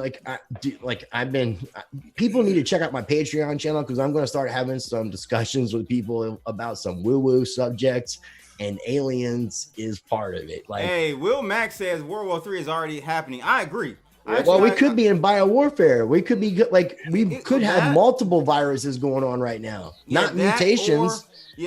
Or it's just it's happening under our feet. We don't really see the behind the scenes stuff that's going on. No, you're right. It's a spy warfare on, for the past 40 years. It's just been spies, watching each other underground spies watching other countries and seeing how they progress and how we stay above them. And oh yeah, it's Script. Do you talk like this to like people you work with that like aren't necessarily like us? Well, now do you try to wake people up to like the stuff that you're aware of? Oh yeah, I mean, a lot of guys that I work with are woke, but they're not awoke to like crypto. Okay, so, well, just in general, freedom and like questioning shit. Yes. Oh yeah, my guys are to speak the truth. They're all Christian. Dude, I commend you, man. I commend you for that. Mm-hmm. So it's kind of, but I don't discriminate. I mean, if someone wants to work here, I'll hire anybody as long as they're willing to work. But most of my guys, yeah, they're in. That's what's up, man. Hey, I gotta elaborate on the idea of we're already in World War III. I mean, come on, let's be real here, man. Like, hey, shout out to Baby Yoda for the win too. Yeah, seriously. But and Baby Alien Jesus. Yo, let's be real here, man. Like, we got war going on in Yemen. We got war going on in Iraq. We got war going on in Syria. We got war going on all over the planet, just about. You know, we got war games happening in North Korea. Like, yo, dude, World War III's practically been going on since 9/11, in my opinion. Bro, no. Like, listen to what I'm saying here. Crypto Diamond speaking here. I got my Crypto Diamonds robe on. So, look, I think we're going to see, it's already happening. Italy, UK, they're starting to turn on China. United States, of course, has already turned on them. You're going to start seeing various countries in well, Italy looks like they're trying to flip the whole script, not just like that. Like their banking system is now allowing cryptocurrency directly in their system. It looks like they might be banking on Bitcoin because if like Italy can use Bitcoin as their national currency and get away from the euro, that would be a game changer. Man. The only way that will happen, though, Rice, is if they leave the EU. They have to leave because you got to look at Estonia. Somebody's already started it. People are starting the process. Yeah, but Estonia tried to start their own crypto, and it got slapped down quick by Mario Draghi. So unless you leave the EU, unless you leave that union, you ain't doing none of that stuff. Well, as far as I can tell, Italy, is doing, what is it, Catalonia, northern Italy and stuff, where a lot of the opposition, like where they were trying to like actually get away from like the Italian government and become sovereign. Like those people, those people seem to be like really fighting the system. AU Tico said, I forgot about Australia too, man. Australia. They're pissed at China, so that's the World War III. Is going to be the world versus China, and I don't think China's going to. I don't think they're going to back down, Bryce. Have you not seen like Donald Trump and Mike Pompeo all come out like in the past week saying that China that this came from the Wuhan labs. They're basically blaming this on China, and that is basically calling for a war. Right? Exactly. Right. Yes, 100%. But at the same time, we are hearing this talk about, Trump and President Xi or whatever his name becoming best buddies again. And now they're like talking about trade deals. So it's like, what the fuck is the truth? Like, what's really going on? Because I really feel like China is the one threat to the United States dollar. And unseating the dollar at being the world reserve currency. No doubt. I agree with you on that. Right. And I don't know if there's something else going on at play that's trying to back China, but China's the only direct threat. Hey. And BRICS Nation and all this shit just is not spelling out to be good for the US dollar. I agree. But here's the thing, Rice. Okay, they may have been saying all these things about the Wuhan lab and whatnot, but Dr. Fauci is actually in cahoots. Well, I like to think, I would really like to think that what Donald Trump is doing, and I am not pro-Trump at all, but it really seems like Trump is kind of letting people bury themselves and almost pointing in the direction to kind of watch, and then he's going to point it out. Like, I think he's playing a game, honestly. And I may be wrong with this, but Donald Trump is not a stupid dude. And we know like the evidence on Anthony Fauci or Fauci. I don't know if Anthony's his right name, but Fauci. We know there's enough evidence like saying who this guy is, what he's been involved with, who he's involved with, enough ties that you cannot disassociate all that information. So he's playing his cards right. He's playing his cards right. He's he's being also patient. he's also doing the same thing with every single governor in every single state. And unfortunately, you're suffering because of that in that instance, CB, because it's showing like a little bit of like what sort of control these governors have and what they aren't willing to do within playing the system. I like it this way. I don't want Trump to have control, and this shows the. But he's allowing the states to do it, and those people who fuck up, he can point to. Constitutionally, he doesn't have any control of what they want. No, actually, right now he has complete control. All those states declared state emergencies. Every single state. Donald Trump has more power as a president than any president has ever had in history. Ever. Well, then he's being really lenient. He's doing a lot to decentralize shit. He's doing a lot to like I don't know about that things. one, Rice. I think at the point of opening or keeping stuff closed, it's still up to the governor, man. I mean, look at Michigan. FEMA has more powers. FEMA has more powers right now than the governors. Okay, have. so why wouldn't Trump allow or force us to open back up? Because he's allowing the states to govern themselves, which is how it should be, but also to point out at people's faults and failures as they do so. Well, that's my opinion. What do you guys think? We kind of want that, though. We kind of want a president to just listen to what the governors are doing, what the people are doing. Well, states are supposed to govern themselves by how our founding fathers wanted this, like our country to be. Right. But you need a president to let that operate, and then if he points fingers, that's just the nature of Trump. I think they do sit around on a big old table and discuss what everything's going on, behind the scenes, just because national security and all that. But Trump, though, I mean, he's a character. I mean, he does some wacky things sometimes, and that's just the way he is. But in all regards, he is our president, and he is, at least he's listening.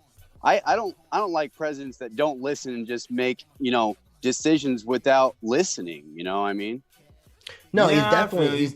I would like to say he seems to be doing things on a constitutional manner that's correct, which is allowing the states to govern themselves. I mean, as far as this situation is concerned, even the counties are governing themselves. I mean, that's also what the state should also allow too. So, I mean, it's everything being broken down to a state and local level. We're saying all this stuff like we're doing it just like America's just executing this perfectly. And we're listen, we got the most virus deaths. We got the most. This shows you that America's #1. This shows you that decentralization is not good in all scenarios. No. There's a time and a place for centralization. There is a time and a place. All right. How about this? DeFi is not that place. I just don't say that. DeFi is not that place for sure. But how about this? Okay, the assets of the state going to private corporations, literally to bail them out in times of trouble in the so-called Greatest Depression. But meanwhile, when the states go belly up, they're telling them just file for bankruptcy, no bailout for you, bro. Chill. I know you got your unemployment lines filled to the teeth, packed up, but don't worry about it. Well, that goes back to what I was saying earlier about the division in our government. There's too much infighting in our government, like for us to be able to work towards the greater good. That's the only problem. We politicized this pandemic, this emergency too much, bro, and it's really, you see it's weighing on our efficiency to be able to really get stuff done, man. It's almost as if, like, from my point of view, like someone like the Democrats are trying to make Trump look bad, make our economy get all fucked up, which in turn fucks everybody else up even more, worse so, just to make Trump look bad and us all to suffer the consequences. Why? Yeah. I mean, it's not just Trump's decision, though. Like, dude, it's not, but it's Democrats versus Trumps.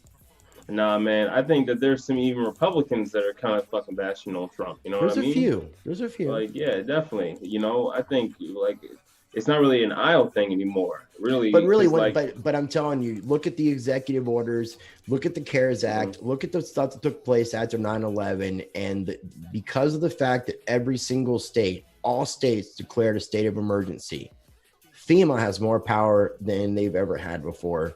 and the president has more power than he's ever had before. But the good thing about the situation is right now those powers are not being exercised.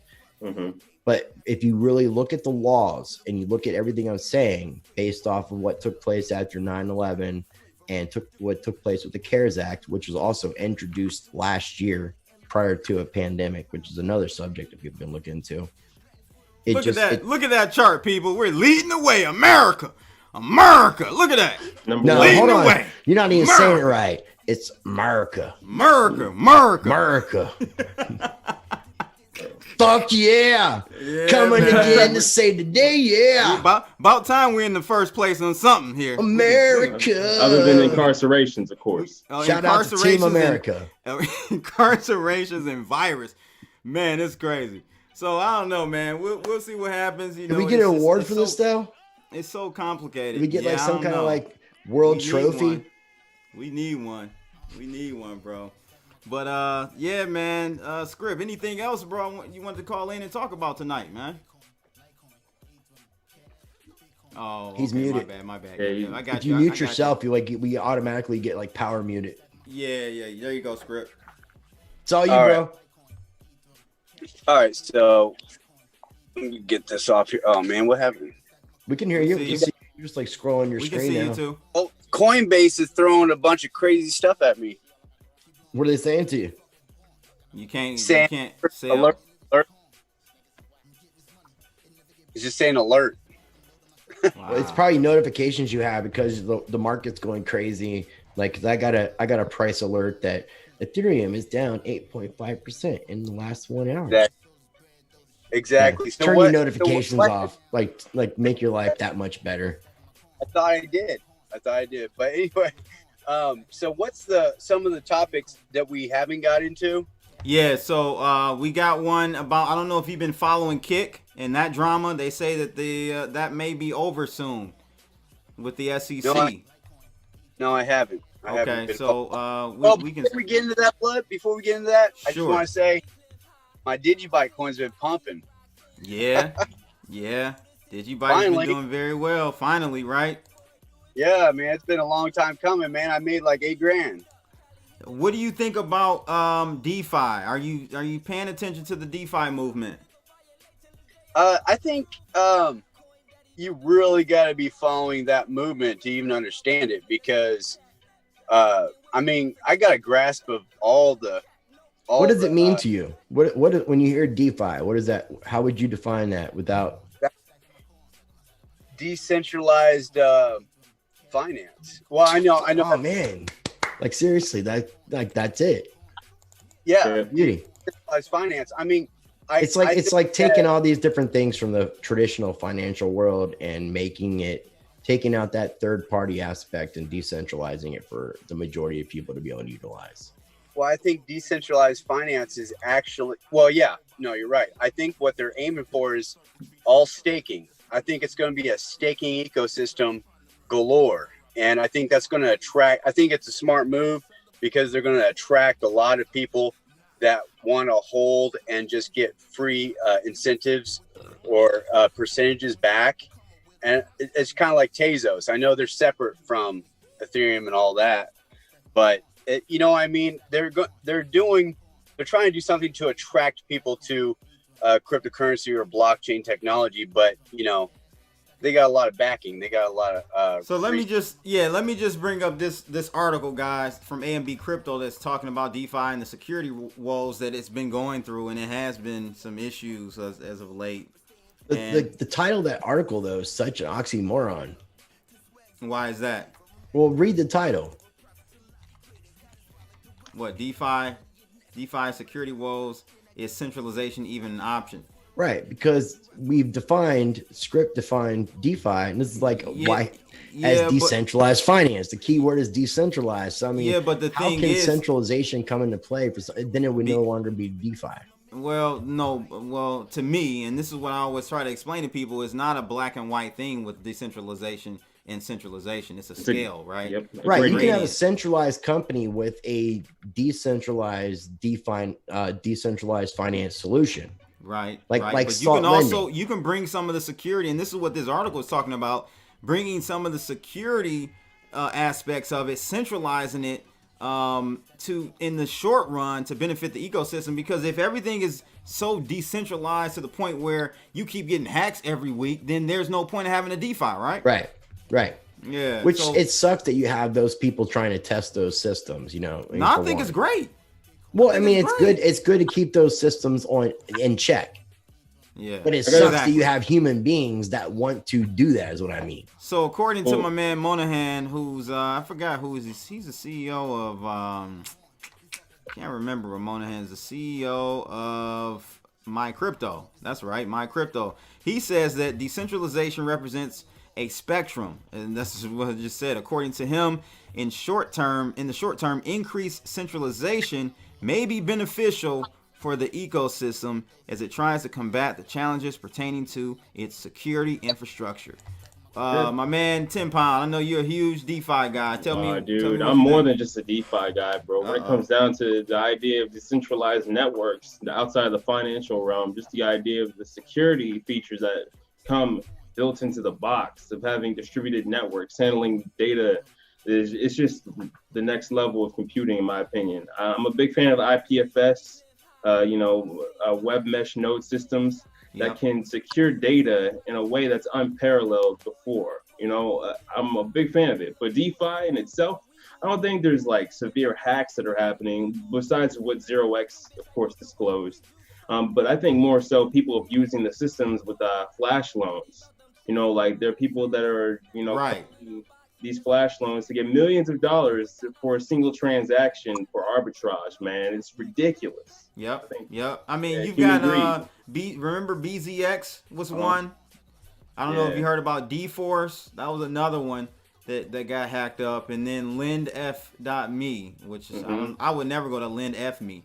That just doesn't. I don't know who would ever go there and again do a lend. But I don't know, man. I think it just illustrates, and it kind of pertains to what we were talking about with America and how we're handling and dealing with this pandemic. It's decentralization is a scale. Everything can't be fully decentralized because you'll never get anything done efficiently. It's got to be some type of mixture for it to work in the real world, in my opinion. And I think you're going to have that with DeFi as well. You're going to have that with blockchains. You're going to have that with a whole bunch of things. What do you say, Script? Yeah, well, I mean, you're absolutely right. Both of you guys are right. Or all three of you guys are right. The thing is it's not trying to decentralize the world to take out the old system. The goal is to make the old system a better place. And decentralization and blockchain technology can do that. And just like you were stating, was the way that technology can verify files and transactions on a ledger is unparalleled to what the system we have today. But what we're going to need in DeFi, is a collaboration of that staking system, that DeFi, to collaborate with proof of work technology to secure everybody. We need to be secure. We need more security on the back end. And the way you do that is starting with individual people having to log in on a security level. I think Bitcoin Cash has that same kind of like DigiID on Digibyte. That's what we do. I log in on a website before I go cruising around, and I'm verified. Yeah, I mean, there's platforms too, like Nexus Blockchain, Nexus Earth. Like they've actually made it where you can log in. I can go on any computer and enter in my credentials and log into my system. So I wouldn't actually have to be on my computer itself. And they're actually working out a proof of work and proof of stake mechanism that works in multiple ways on the blockchain to be able to mine. So it's adding that much more security on top of what just proof of stake or proof of work are offering. So, I mean, we're seeing lots of advancements in this technology.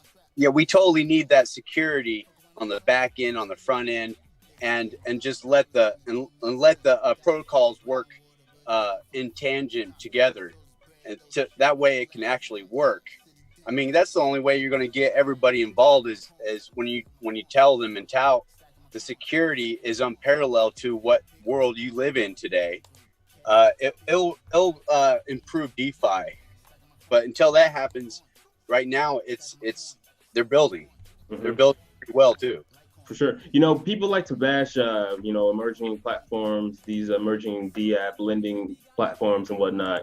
But like the banks have had worse breaches and heists digitally than actual DeFi platforms. Like they've lost billions in comparison. But that's very true. However, and I think I saw what's his name, Shill Gates, made a tweet and I retweeted it and asked people on Twitter to give me their feedback on it. He's like, look, you guys be capping on these banks, but he was like, I just my bank account was just a lot of money was stolen out. I reported it, boom, boom, boom. I got my money back.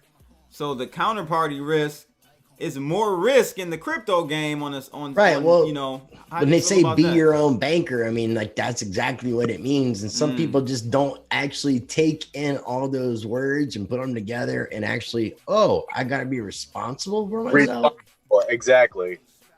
Because a lot of people aren't ready for that. I mean, most people nowadays, I would say, I would like to guess most people don't use checkbooks and don't balance their stuff. They're just using an application on their smartphone, looking at their spending and make sure they got enough in their account. The people aren't actually using the math to do like a ledger system. See, but what these banks are doing is almost a form of counterfeit fractional reserve banking. It is not kind of. It is a cartel. It is a criminal cartel that somehow suckered our actual government in. And you got to look at the history. And shout out to G. Edward Griffin, who I'm going to be interviewing soon, who wrote this awesome book called The Creature from Jekyll Island. Mm-hmm. Read it. Learn. Educate yourself. The thing is, though, people want to clown on Tether and Bitfinex, but hey, they got 70% reserves. If they're backed up 70 cents on the dollar, that's way more than our Federal Reserve is offering us right now. 1%, exactly. So shout out to Tether for keeping it 74% honest. Right. That's how low our standards are, people. I accept 74% honesty versus 0. I would. I would actually much rather. I have more faith in USDT Tether than I do the US dollar. I have no problem with. I have more faith in Ripple. XRP. Wow, that's a huge jump, right? Even there. with them owning 60% of their supply. 10 pounds. Yeah, he is. He's out there, boy. I wouldn't have gone that far. Maybe. Yeah, you're drunk. I see. I must have. I knew you had something with you. But the USDT, I'll totally go with. Sipping on something over there, bro. USDT, I would definitely I trust it way more than our dollar. I agree. So let's get to this one about masks, and I know a lot of, maybe not a lot, but some of my audience is really not about this one. But there's a new study out. I saw this on Mashable. It talks about 80% of Americans, if they wore masks, the cases would dwindle. And I mean, it's common sense. I mean, they wore masks back in the Spanish flu. I mean, it makes sense, right? So what do you guys think about wearing masks? Do we make it mandatory? Do we not? How do you feel about that whole situation? I'm disappointed because, one, I thought we were talking about a possible sequel to Jim Carrey's Mask movie, so I'm just kind of classic. Love that one. So what do you think, though? I know, Rice, you're kind of on the more anarchist I try to be respectful to other people. So if I'm wearing a mask in public because a place that I'm going in is requiring it, I'm doing it out of respect for where I'm going. I may not be able to choose to be able to go in and buy food or whatever I need if I don't wear a mask. That's kind of unfortunate. As far as like the mask is concerned, as far as mandatory, I mean, I think we should have that right to choose. If we're looking at the possibility of what Bill Gates is trying to do, like with the whole idea of less people being in existence of this world, then people not wearing a mask is just getting themselves sick and just killing themselves off. So they should allow that, but we should have that freedom to be able to choose. And then, we also got to take in consideration all the different scientific studies that are coming into play with that as well. As I mentioned to you earlier, I'm kind of understanding that if we're wearing a mask and we're starting to decrease the amount of oxygen come on, that we have come normally. on, Rice. No, but like seriously, when you stress your body out of normal conditions, your body is not aware of your actual thoughts. It just goes in some sort of natural mode. You're not supposed to be wearing a mask when your ass is asleep. It's just for when you go in and out of a store. That's what. Yeah, but I think they're trying to require it much more than that. You're finding people driving around in cars, and passing out. But see, that's stupid. Stupid. They need to pass out and die, but there's no education involved. Come on, man. You don't need a mask in your own car. I agree. But people aren't being told you don't need a mask. And so many people just have to be doing what they're being told. And they're not being told not to wear it in singular events.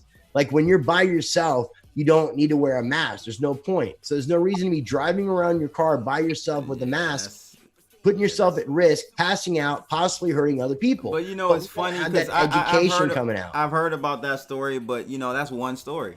I don't think it's just one incident.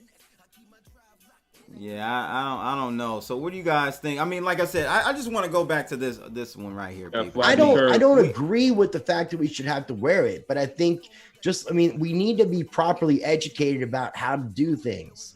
Yeah, People no, I hear educated. you. I hear you. I definitely hear you. Like gun safety, there's no education involved. How do you make the NFL players? All right, NFL players, get out there and play a game, and they're all wearing masks. They're not. I mean, they're actually getting government payouts right now. They're all getting paid out because they're not doing what they're supposed to be doing. Well, I mean, if masks are mandatory, then the NFL players, like my Patrick Mahomes and the Chiefs, would have to wear masks, and they're not going to be playing very well. We shouldn't be having this fucking conversation. I mean, really, when it comes down to it, like, we really should not be having this talk, man. This is asinine when we're going into like football players' masks. Like, people should have the right to choose. I think we should open up. Everybody gets a free mask from the government. There you go. Literally, just one. A good one. That's it. Yeah, good one. One that actually works. An N95 mask. Everybody gets a free mask, and they'll take it out of their Social Security fund. That's it. But then you're gonna have people saying, "I don't want to wear a mask." It's like someone in the comments that said it's hashtag my body, my choice. Okay, cool. All right, cool. That's natural But the selection, issue is, dude. it's your body, your choice. That means stay your ass in the house so you don't spread it to other people. Then, so if it's your body, your choice. How do you respect other people in this situation and keep to your moral values? What do you mean? Well, I mean, like, some people may not think I should wear a mask because I have the right not to wear a mask, but then. And the only reason I would wear a mask in some situations outside of being told to is out of respect for others. Right. Because I don't know what I have. I don't know what I'm carrying. Right. And that's a lot of the reasons why you're seeing that in those Asian countries who have been doing that for quite several years, Oh, well, 10, like 10, it's 20 out of years. respect for other people. It's not to protect yourself. It's to protect others. And that's having consideration and ultimately just coming down to treating people how you want to be treated. If we can live in that functionality of thinking, treating people how you want to be treated, then a lot of this stuff wouldn't even have to even come up in conversation or question. My whole thing is I believe so much in the mask helping mitigate the virus. I would be willing to open up the states if it was mandatory that you wear a mask. Because it would greatly decrease but 100% of the time, and how do you define that? Because then that goes into the confusion of the people who drive around wearing a mask when you don't need to. Like I said, if you're that, okay. But I'm saying, some I don't people, want to offend people. The only way I can go outside the house or the way I can function in society is wear the mask. Then some people don't know where to draw that line. Okay, so I guess I would say if you told everyone a mask is mandatory inside. We have a lot of data that shows that the sun kills the virus outside, the UV. It kills it. So I'm not really too concerned about outside. It's more so inside, where the thing just goes crazy. It gets up in the HVAC system and blows all around and circulates. And that's where I'm saying. That makes sense. So, I mean, it's having that dialogue and defining, How should we utilize this? That's where the education kind of comes into play. And I would have no problem if we're trying to respect those kind of rules. And if you're in a public setting where you're enclosed in a building with other people, it shouldn't matter what you want. At that point, you should start thinking about other people. And that's where the mask thing should come into play. And that's where it should be mandatory if you're in a closed building. I just feel like it's no excuse now. Yeah, it's no excuse nowadays for us here, especially like here in America. I got my mask, you know. I mean, I wear it if I need to. Right. Yo, I gotta say this, all right, guys. If it weren't for the government coming out and saying that masks don't work too early, making themselves look like a fool, we probably wouldn't even be having these discussions. We'd probably be open. I mean, I bring it back. This makes me think about this too. What, Sweden didn't do a lockdown. I don't think they had any much more of a major situation than anybody else. It might have even been less, but not even thinking about that. I was talking about this with Rob Allen, one of the guys from the Bitcoin Friends cartoon earlier today. Think about all the homeless people in the United States and all the countries all around the world. Now, not to like put them down, but without having a disease, homeless people would be in your lower echelon of people as far as quality of immune systems. I mean, they're dealing with not being able to eat as healthy, not having as much sleep, some people stressing out, some people being alcoholics, breaking their immune system, drug addicts. You know, they're not doing as much as they can to help them in general with their immune system staying strong. Have we heard any information in the United States or even around the world about a decrease in population of homeless people?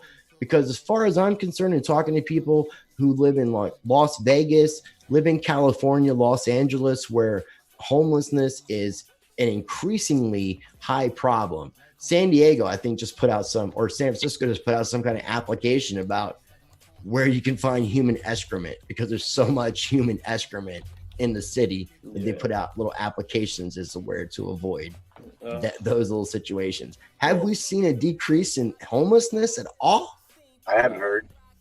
So even like what you've experienced in Michigan and at CB, because I know what you've experienced is a real situation, but even all around the United States and all these major cities, we have not seen a decrease in population of homelessness. What do you mean by decrease in population? People like there's, you mean like, people dying, or you like say homeless people dying, or the same amount of homeless people were in January on Venice beaches are like on the beaches of Venice Beach today. Same amount of homeless people that are all around these areas of like Vegas. Vegas has not had a decrease. Vegas is overrun. They have people living under the city in Vegas is how bad the homelessness is. They're not having a decrease. People are not dying that are homeless from COVID-19. Well, why? I mean, I'll tell you, if I had to pick a reason, it's because they live outside. Yeah. I mean, so that's the sunlight cures all those problems for all that immune deficiencies are causing. I mean, as far as COVID, I thought we were talking about COVID related. But I mean, those people are putting themselves aside from people who have autoimmune diseases. They have the worst end of the stick. They don't choose to eat healthy.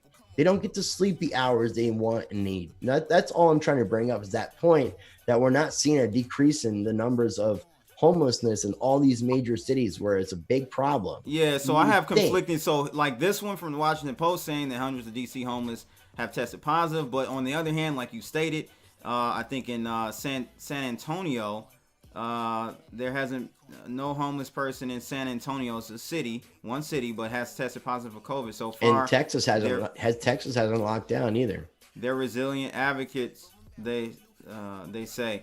They're not cockroaches. That whole lockdown thing is proving very wrong for and that's all I'm trying the to country say. of Sweden. I'm just saying for Sweden. I know a lot of people are saying, look at Sweden. Yeah, go ahead and look at Sweden. Sweden is blowing out they're going crazy over there with their cases now. And I mean, it's just so the numbers are you saying the numbers are increasing in Sweden? Great, bro. I took a screenshot 2 weeks ago. Sweden had 1,300 deaths. 2 weeks later, they have 3,200 deaths. Almost doubled in 2 weeks.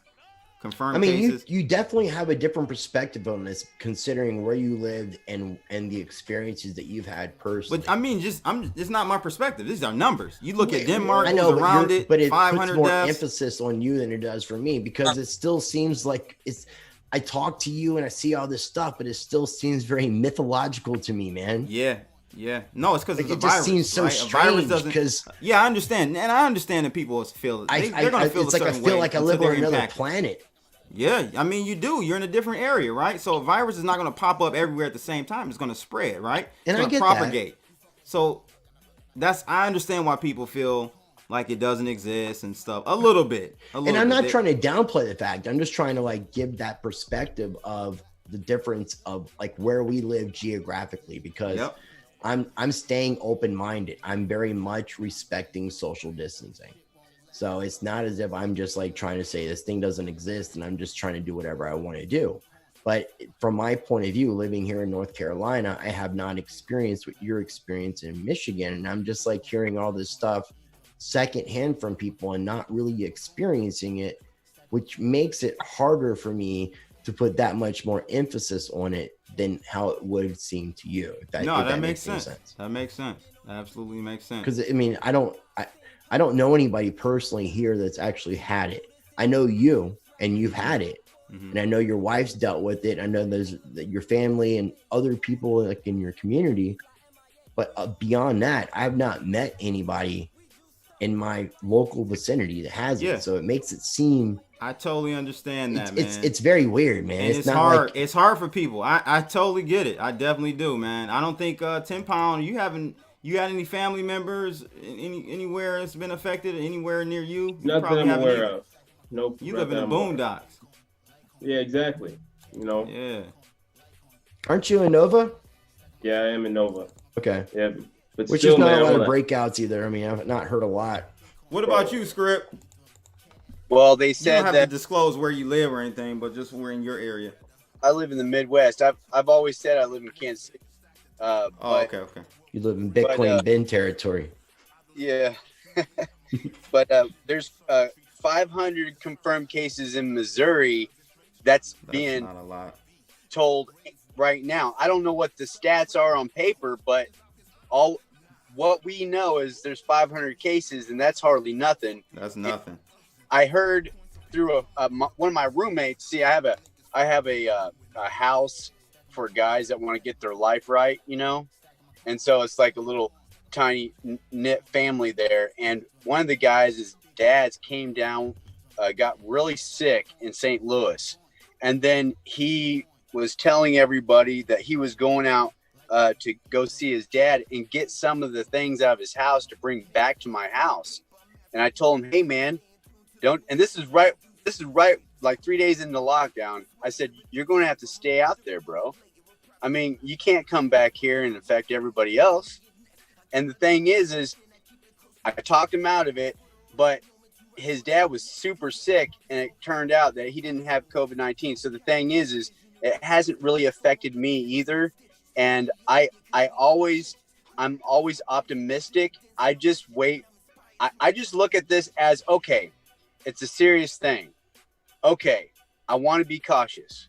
Okay, I have loved ones. I need to protect people. I need to go buy some food, right? But it's hard to be cautious when you don't see anybody around you affected or anything. Right. And that's the setup for it, though. That's the setup for people.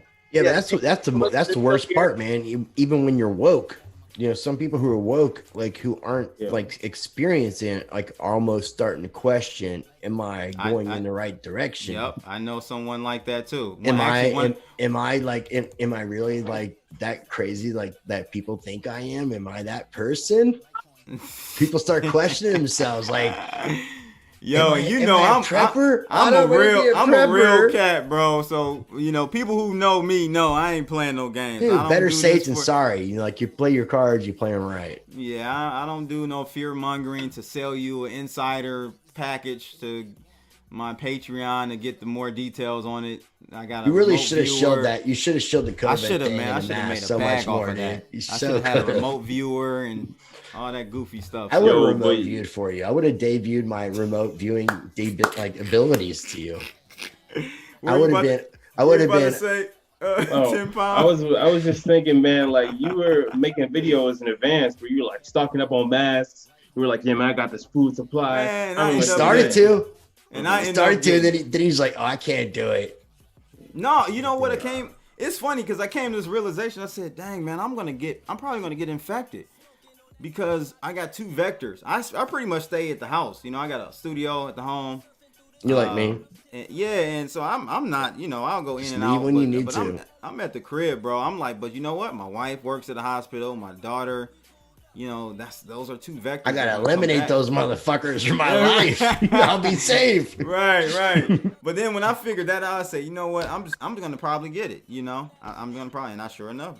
Well, I mean, ultimately, I kind of agree that in some form, I mean, I might be a little bit of a late bloomer in this, but I kind of think we're all going to eventually get this thing. And like the idea of us all being contracted and getting it is probably the best thing for us, because that's when we start working out our body doing what it's supposed to do. Which is and that's the thing, fight man. things. I want to just stress to people, most people will survive, right? 99% of the people survive. It's I mean, not do like things this- you can to be proactive.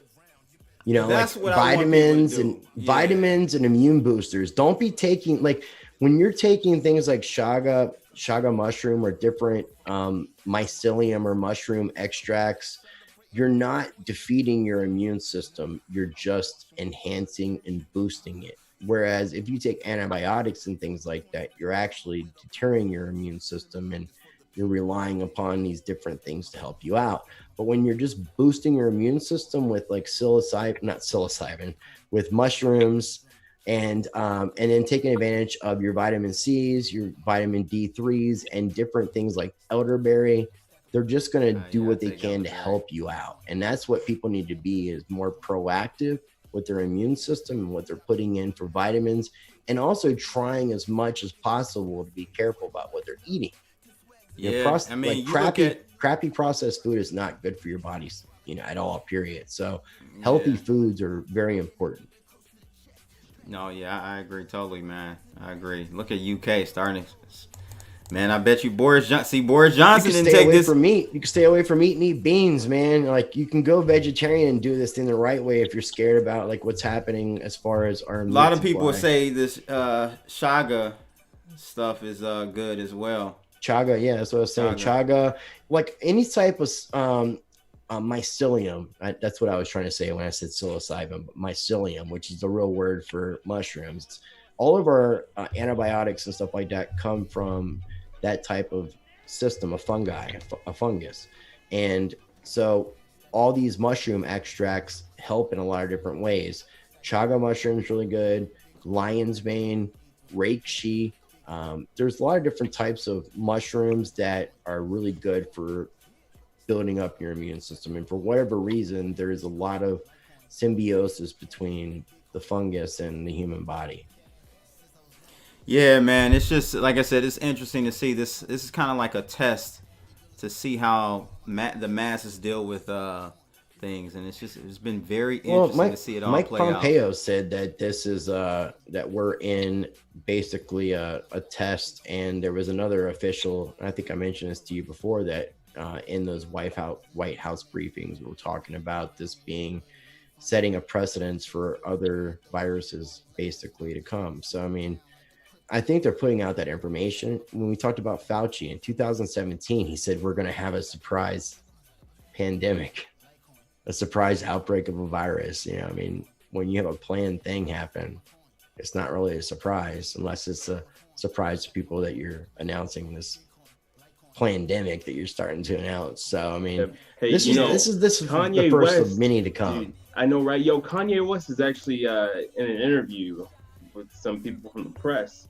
And he bought a big house out in Wyoming, and he was just chilling on farmland. And during the interview, he was like, "No, I came out here from Hollywood because I know China, they're gonna have a lab in Wuhan, and there's gonna be a major outbreak." And he was just pretty much spilling it all, like months in advance, just like. Where's the link to this? I want to see this. Yeah, I mean, I know he's a woke dude. Yeah, and he's like really pushing the system, but. Mm-hmm. Where did you see this? Yeah. Yo, I saw this on YouTube, man. There's an You interview. gotta link that to us, bro. I gotta see drop that. a link, man.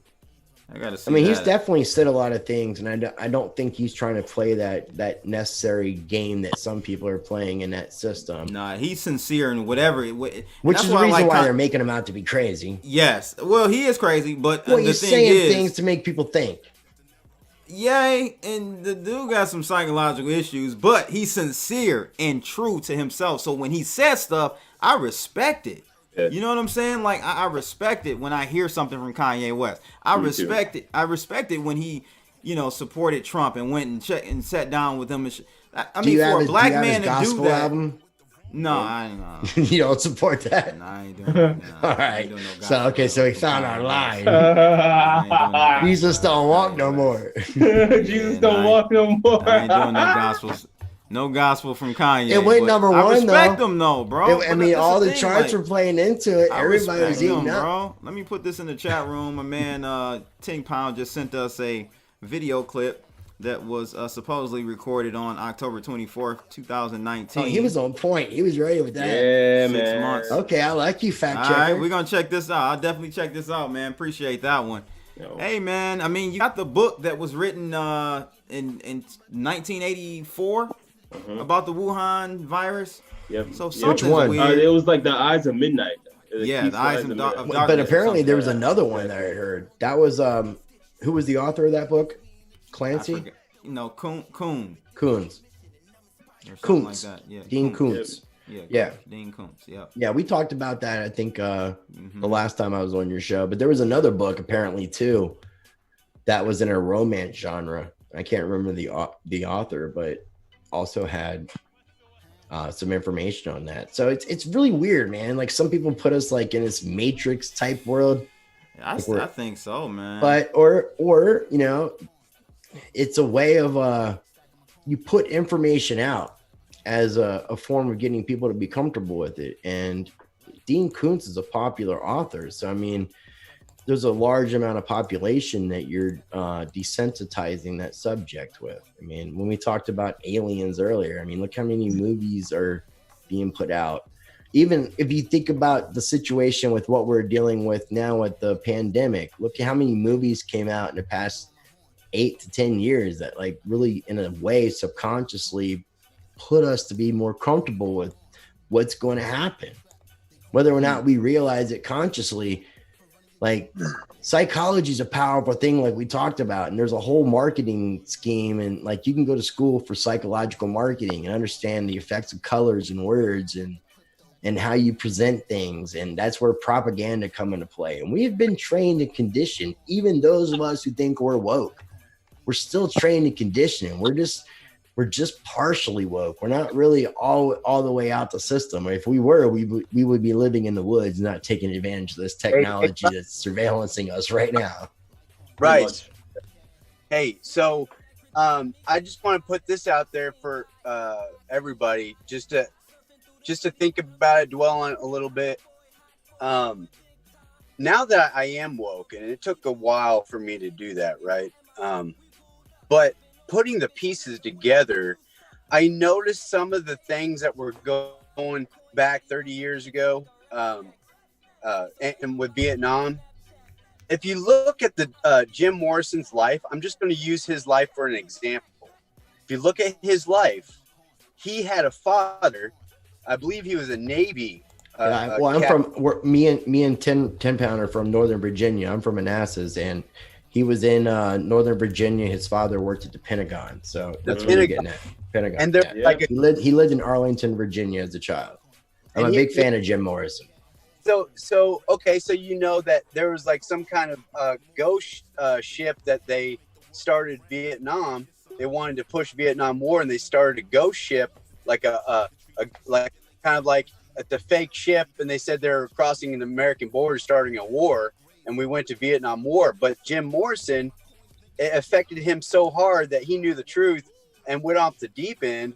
And that's what we see countless times again. It's like these writers, they have families so entrenched, in the government, in the what do you call it, that deep state, that we're just seeing bleed throughs. We're just seeing little bits and pieces, and it's up to us to put it together. It's there, except we don't get the whole picture because we're not on the inside. Kind of like what I mean, the whole Jim Morrison thing's a really weird scenario. Some people can go down that rabbit hole. He supposedly died in the 70s, and you can actually look at a weird conspiracy that tries to tie Rush Limbaugh and Jim Morrison together. Jim Morrison, man, like he had a really interesting life, and all that is like should be taken in consideration. And we also need to also take in consideration that not everybody that talks on the media is of genuine, is a real person who's actually speaking their real thoughts and things like that. There are people who are paid by certain entities to put out disinformation out there. There's controlled opposition. You know, we're living in a very fucked up world, and you really got to look at everything very deeply, or just not read into it too deeply, because there's so much disinformation. I mean, I even had a conversation. I mentioned to you, CB, about talking to my friend Eric. He's even I was talking to him about Dave Chappelle, and he's even talking about Dave Chappelle is like being somebody who's like paid opposition to put out disinformation and put people in a wrong direction. Not saying that this person is crazy or anything. I'm saying that we're not really sure of who we speak to. And you talked to Greg Manarino. Greg Manarino has dismissed a lot of people he's associated with because he feels like they've started being on some payroll system of putting out information to misdirect people. So I'm saying that possibility is a very real possibility, and people need to take those things into consideration. But you can't argue counterfactual. Like, that's the problem, man. Like, I could say the same thing about Greg Manarino. Yeah, he doesn't think, he doesn't. I mean, we could flip the script on everybody in every situation, right? All you need to do, in my opinion, is look at the residual, like the after effects, or the connect the dots. Don't look directly at that point. Look around that to see. Like a rock, you throw a rock in the pond, you're gonna have ripple effects. So you got to look at the ripple effects. You got to look at the whole entire picture to come to a conclusion, educated guess. You still may be wrong, but that's just a better way to do it, in my opinion, than directly looking at something. You guys think about, I forgot what it was called, Behind the Shadows or something like that just came out about a stunt actor that was a stuntman for Val Kilmer and Batman. He was a really good stuntman. I'm familiar with what you're talking about. It all goes back to Pizzagate with that one chick that was coming full scope on Pizzagate, and how she was actually doing investigative journalism, and she was called crazy. And it all links back to that guy that did not kill himself, Epstein. Yeah. And it's so deep that I'm thinking, well, what do you think, Rice? What do you think, guys? Do you think this is factual, or do you someone coming out like this, just like that? No. When the COVID-19 stuff like happened and the timing of it, I just said it was too coincidental, and I don't think anything is outside of the box. We're getting at a point. We talk about the Great Awakening. I feel like we're at a position in our time period of history, like where things are either going to go 1984 or people are going to get woke as fuck. And if we go in that direction as woke, which is a very big possibility, we're going to start seeing like all these different things that we're looking at, I think, is being tied together in a lot of different ways. Man, this virus was completely well, I mean, when I say connecting, I'm talking about fucking Vatican, all the economic systems, the aliens, the pedophiles, all this shit, fucking man, everything. It's all connected. The timing couldn't be any better. It's all. I mean, there's a lot of connection, all these different elements, and so many different. This has actually been a problem of mine the past couple of weeks. I've had such a information overload. I've been working myself harder and feeling like I got these psychosomatic ideas that every time I cough or my chest hurts, I got COVID, and a lot of this shit's, man, been really bearing on me. Like, Yeah, very, no, very it is. heavily. It's information overload. I And agree. like the past week and a half, I've been putting out videos, but they've been videos that I did like weeks ago. Like I've been on like complete auto mode, and I've been burnt out and like fed up, and not even knowing how to digest this shit that's going on because it's so fucking heavy, man. If you really care about life and you care about being that change you want to see in this world, this shit is heavy, man, and it bears on your fucking soul. Yeah, you guys want to comment on that? Sorry, It's all good. I I didn't mean completely to flip it agree. and go heavy. Nah, man, you're right, bro. You're absolutely right, man. Like it's a toil, man. It's a toil, and I'm over here trying to close deals and manifest positivity into this world. Being a content creator myself, man, and it's just super heavy, bro. Like especially when you feel something going on in your body and you don't know what it is, but your brain just immediately links it to something that just so happens to be spoken about and pushed by the mainstream narrative. You're right. I think, or I'm with you guys. I believe that the people that are woke, they're woke for a reason and a purpose. For the others that are just completely deceived, and that weight on us is going to be more sorrowful and more caring and just more of a battle in life. And I'm totally down with you guys. Hey, I don't want to get too deep, but I mean, if ignorance is bliss, I like getting deep. ignorance is bliss. And so when you become awakened, and this is, I mean, I've gone through this process in many facets of my life, This is from like religion this to is the battle of all humanity you're getting into, bro. man. If you lift that veil, they call it the third eye. If you lift that veil, many times you wish that you never opened that eye, bro. Okay, so what was the character Seriously. in the first Matrix movie? What was the character's name that sold out his crew and basically gave all the information to Cypher. Is that Cypher? Yeah. Okay. So I mean, we all have that Cypher moment. And I was actually wondering about that guy's name because that guy knew what he was getting into prior to what he did.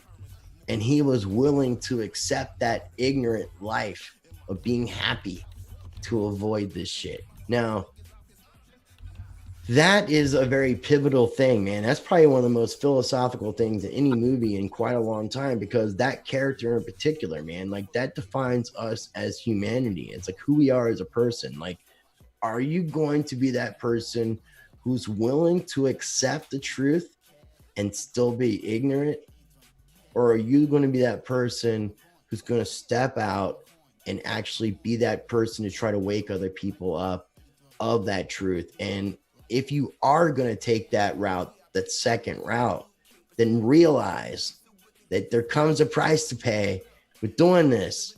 Like if you really truly care about other people and you're trying to put other people's needs and wants above your own, this is going to take its toll on you. But it's the most beautiful thing you can do.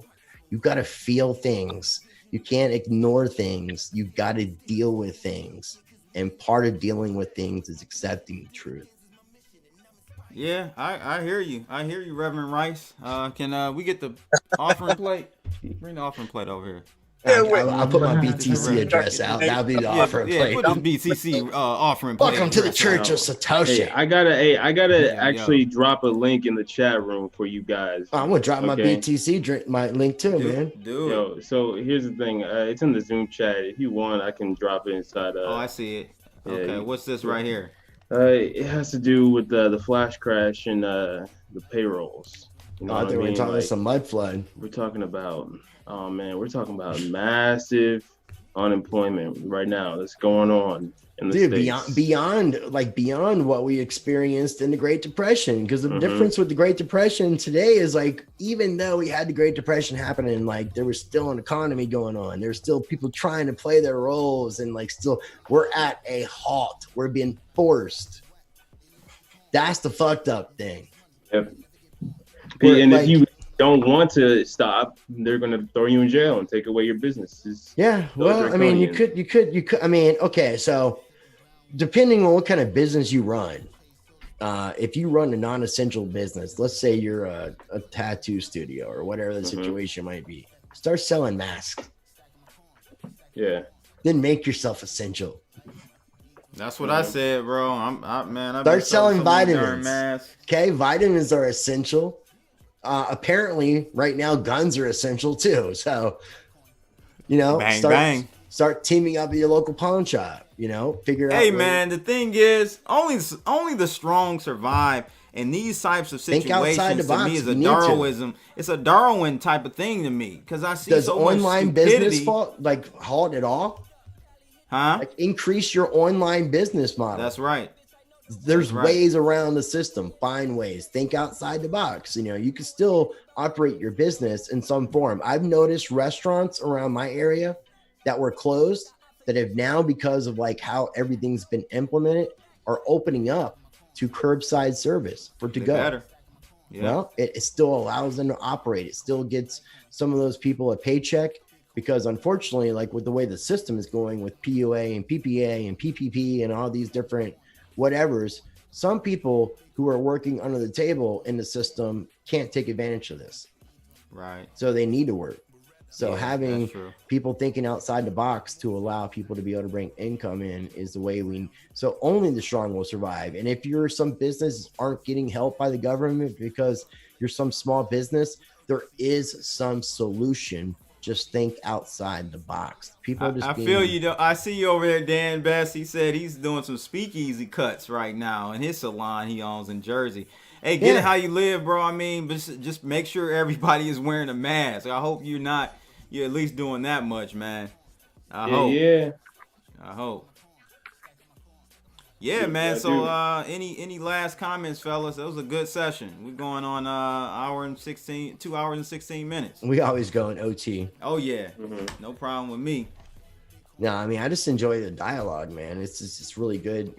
Unfortunately, there's so many people around me in my personal life that are closed-minded. I don't get to have these conversations. So it's like when I have these conversations with certain people and, got really good dialogue, I just don't think about the idea that I'm recording a video or going live and other people are watching. I'm just like trying to like cherish these moments of interactions with you guys, man, which are really great. Yeah, that's when it's the best, when you don't even think about hundreds of people or thousands of people watching. You're just having a conversation with like-minded individuals. I thought it was like 10,000s of people, but not yet, bro. It will. It may be after a couple interviews I got coming up, boy. Let me tell ya. Everybody say amen.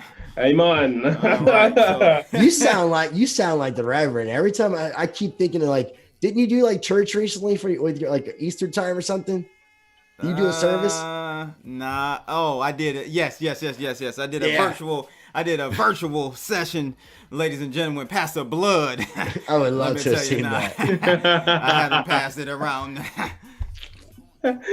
Testify. Yeah. I need to get the organ playing. Yeah, dog. Get the organ going. We should do a church episode. Hey, we should. You're passing the house of Satoshi, bro. Yeah, man. And let me tell you about the Genesis block. Hey, church on the chain. Real talk. Have you ever sat back and thought about the crypto community and how we look at Satoshi Nakamoto and how you can parallel that with religions like Christianity? Seriously. Yeah, well, it's a little weird. One year I went to a Satoshi Nakamoto Genesis block party, right? And I walk in and people are like, yeah, on this such and such day, this is when the Genesis block was born. I'm sitting there like, it's very cultish. It's a little weird. And there is a church of Satoshi, like the stuff was created, but it's a little weird, bro. When you take out because it's so like mythical as far as like who is Satoshi Nakamoto, if you take out the human element and you look at the technology that was introduced, it was like, from an outside perspective, when I first got involved in cryptocurrency, not knowing much about it, like really being like 3 months into it, like, but still being a deep diver, I was like, man, this is a gift from God. Like this, like, who would be so selfless to give this gift to us? See? and not want that recognition. That's where I think that parallel comes in, because of that selflessness that we think Satoshi's offering. And I don't know if it's that complete. Sounds a little New Testament-ish. But that's where I think, because it does seem like a gift, man. Like nobody's taking credit for it. It's a gift except for Craig Wright. Okay, of course, except Craig Wright, but it's a gift until Satoshi just so happens to dump those 1 trillion Satoshis on the entire network and be like, boom, you guys know that I'm alive. Like, that's about it, right? You know what it is? What I thought about, it's a trait of human psychology. We recreate, because the story of Jesus Christ, and we'll have to get into this another time. We can get deep. Oh, we're good. The whole Jesus Christ back story into the womb deep, dude. It's like the return. It's the return of Satoshi, pretty much the return of Christ, pretty much, right? It's the same narrative. If you know about history, the whole Jesus Christ story it didn't start there. There were many stories before that predated Jesus Christ, and that whole manger. You got Krishna.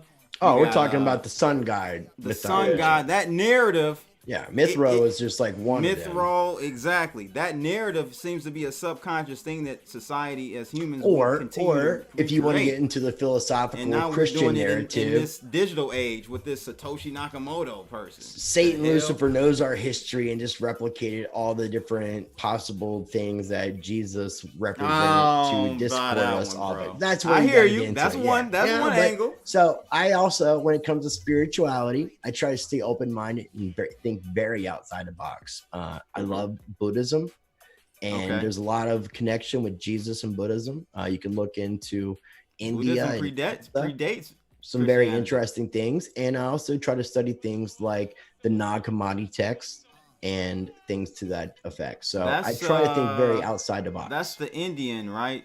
No, the Nag Hammadi is what you would. We'll talk about this, but anybody who's woke about Nag Hammadi and who wants to reach out to me and like getting some real woo woo, let's go ahead, Script. Yeah, man. Rice is right. I've done my homework. The disciple, Saint Thomas. Thomas the twin. He went towards India, and he set up camp there. And there's a religion before Buddha that transpired into Buddhism. I forget what the religion is, but it has a correlation with what Thomas was taking up camp in over there near India and died there. The actual Indian government actually claims that Jesus was buried in India. They claim his burial site. You can actually look up this information. Isa is the word in Hindu or for Jesus. Yes. ISSA. So you can actually look this information up. They claim he was buried there. They claim they have prints of his feet prior to his burial and things like that. This is like some really interesting stuff. If somebody I would really like to have conversations about these things with other people, but it's definitely not crypto related or anything I would tie to this. Like that's really getting really off the cuff, but I would love to have this conversation. And if you would like to do it, Blood, I'd love to get it too. It kind of is because we were talking about the sun and how religious, Satoshi followers are. That the Bitcoin itself looks like a sun. Yeah. We're getting into some deep shit, man. Like we're just gonna have to literally crawl back up in that womb. No, seriously, man. I see the underpinnings of our psychology, our psyche being expressed onto this new thing, this new age asset class called cryptocurrencies and Bitcoin. And that's why we're being put in our own category because of it, man. We are being put in our own category. I mean, if you see what's happening, even in like the crypto or just the content creator world on YouTube, and you look at all the different genres, like we are our own entity. I think this is the beginning of that real true great awakening. Like the people who get involved in cryptocurrency for the right reasons are going down these rabbit holes, and it's leading them down so many different directions. It's just, what can you handle mentally at the time being? Because like That's the thing, man. I can have a trying to tell conversation people. with pretty much anybody about pretty much most things outside the box. But generally speaking, I don't talk about these things because on the Rice Crypto Show, it's not relevant to talk about these spiritual things, these woo-woo topics, aliens and all that stuff. But I'm Chris Rice. I'm Rice. I'm not Rice Crypto, and I don't want to be limited to just that. So, I mean, I'm trying to like expand more outside the box, not just on my YouTube channel. Jack Weston, I'm not sure who you're referring to as being white supremacist, man. Let me know. I don't see anything. Well, that would be you. That would be you, black white supremacist. No, he's talking to me. He's talking about me. Really, you? Yeah. Because I would actually, if anybody did the research on me, like I would tell you a funny story, CB, since this dude wants to like say this, because this is actually a really cool story. You remember the time of the Million Man March? I was there, man. I actually went down there with my pops. Okay. I was a young fella, like 8, 9, something like that. I don't know. I respected that whole situation. Like I really didn't understand it. I just went with him. Well, but I didn't like the fact that I felt like it was isolated to African Americans. Mm-hmm. I was from I saw some. I think I saw some white people there. Yeah, but it was a black movement tourist type thing. It wasn't something that was intended for me to be at. Right. Okay. You know, like as far as the people who initiated it. So I'm from Northern Virginia, and which is not very far from Washington, D.C. And I actually made the front paper of my local paper in Manassas, Virginia, where I was born and raised. And I was going to do something called the 1,000-Man March, because I've always tried to be very controversial and make people think outside the box. And this is a really, really touchy subject as a white dude. Oh, it's all good, bro. You know. But I was trying to do what I was calling a march, and don't take this the wrong way, because if I explain it, it makes sense.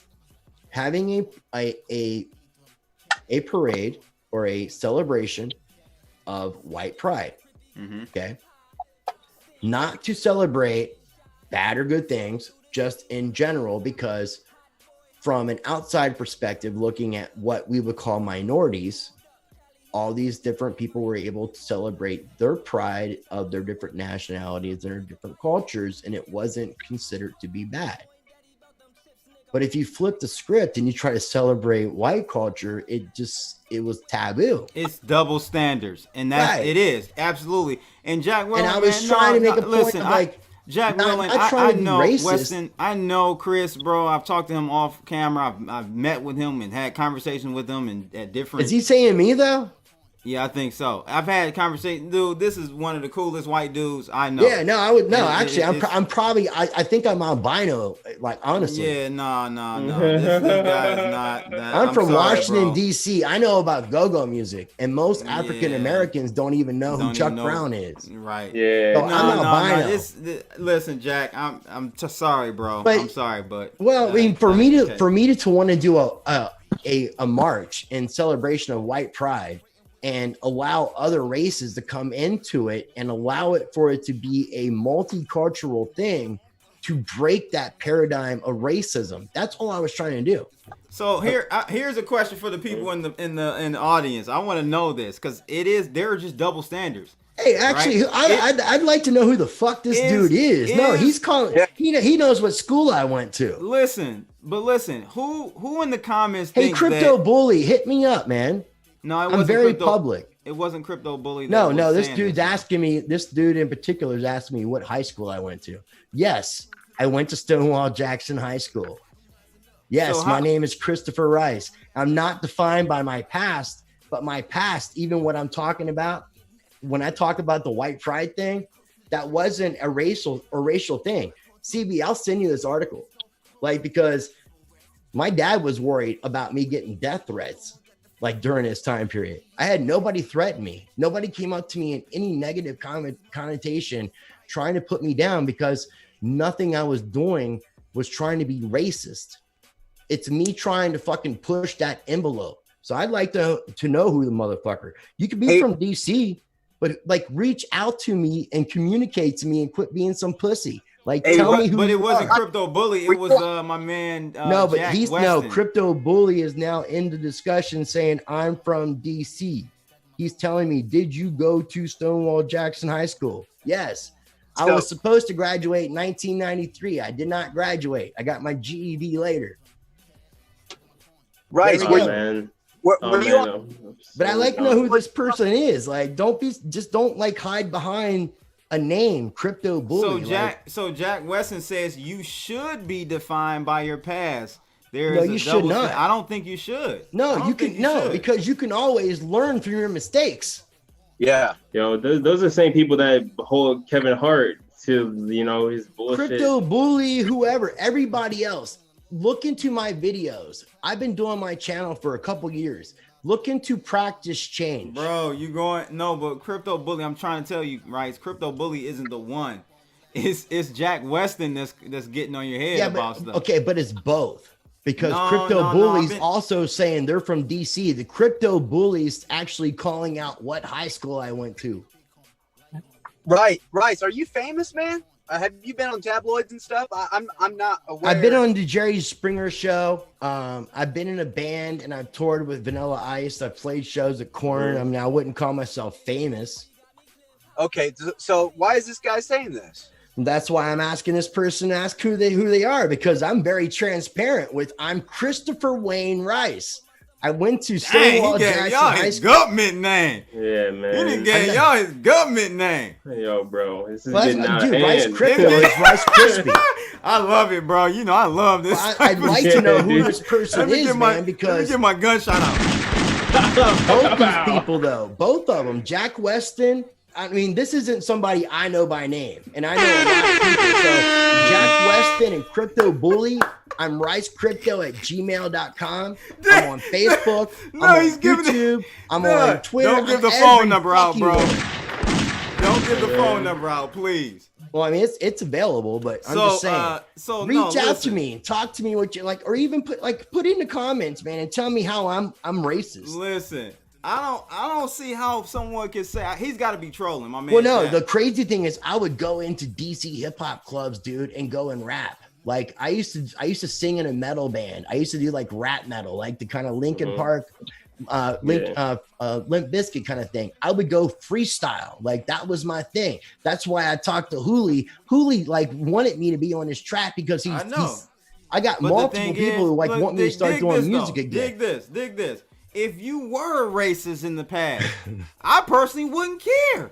I know you wouldn't, but this bothers me. Wouldn't care if you're racist today. I would rather you tell me you're a racist to my face than this. I used to take a lot of LSD and shave people's heads, but that doesn't make me a racist.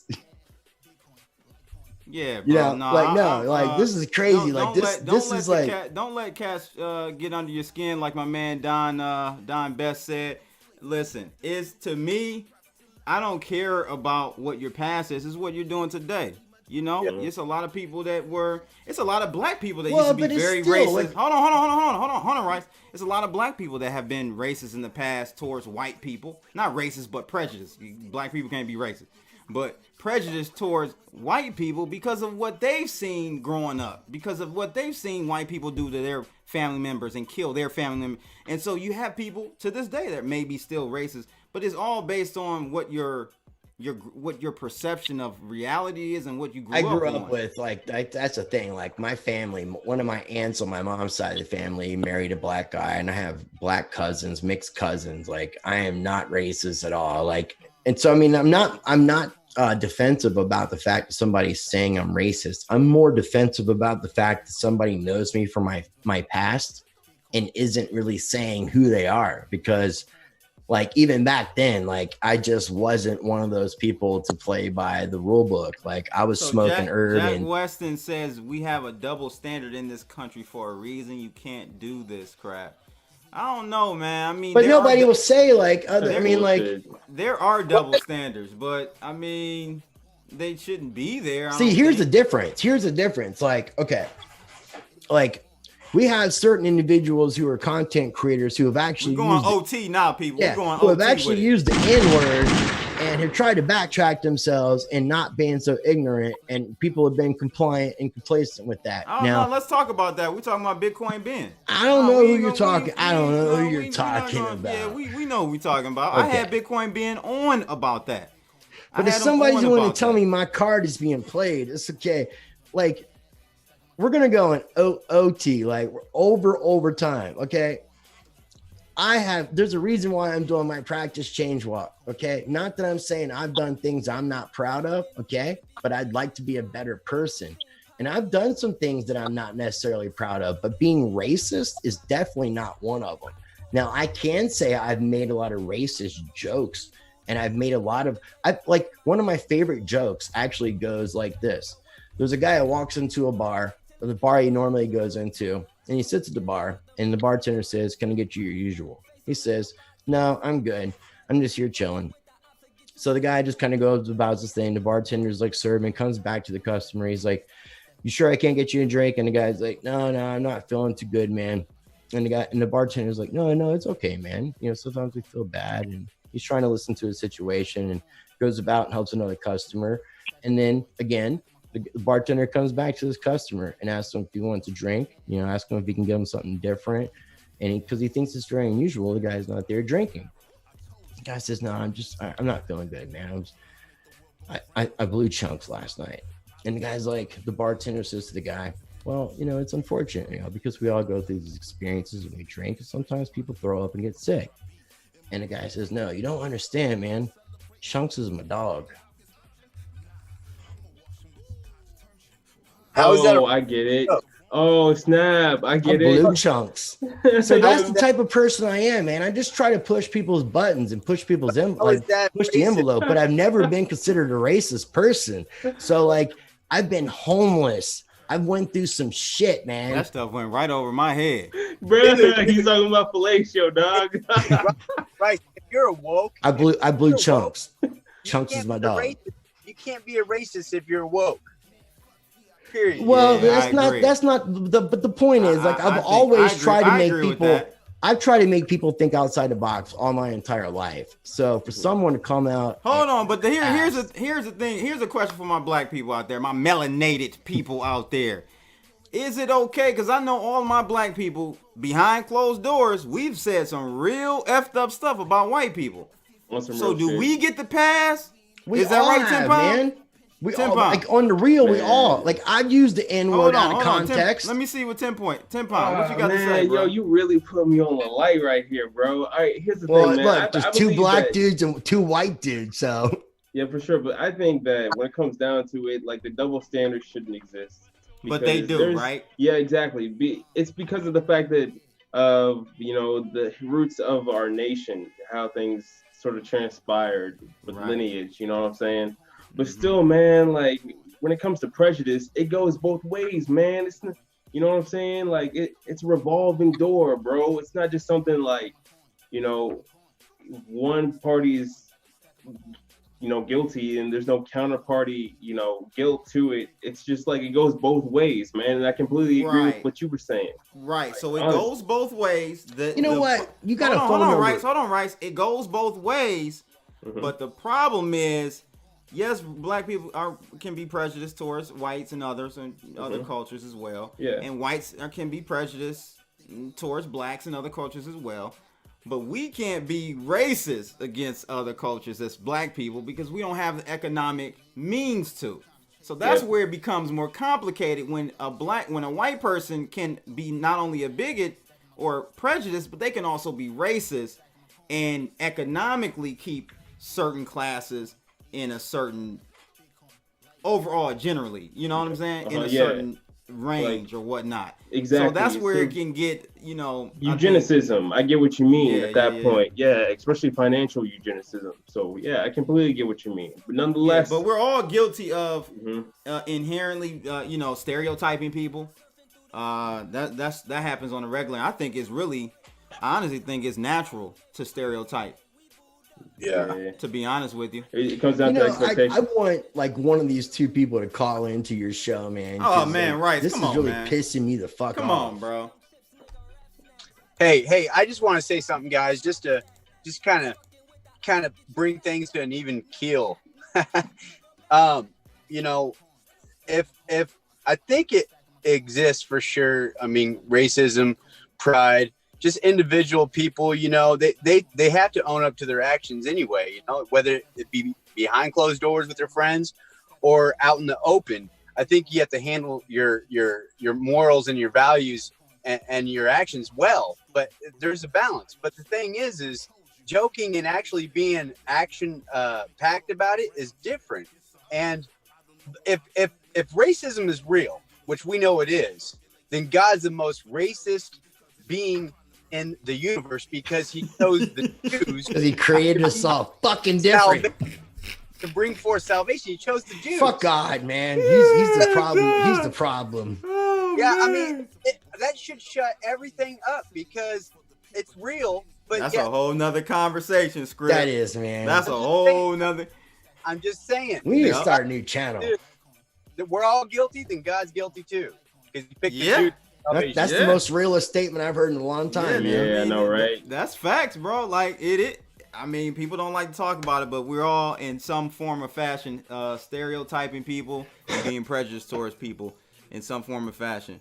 You know, is whether or not. Because I mean, my thing is let people be racist.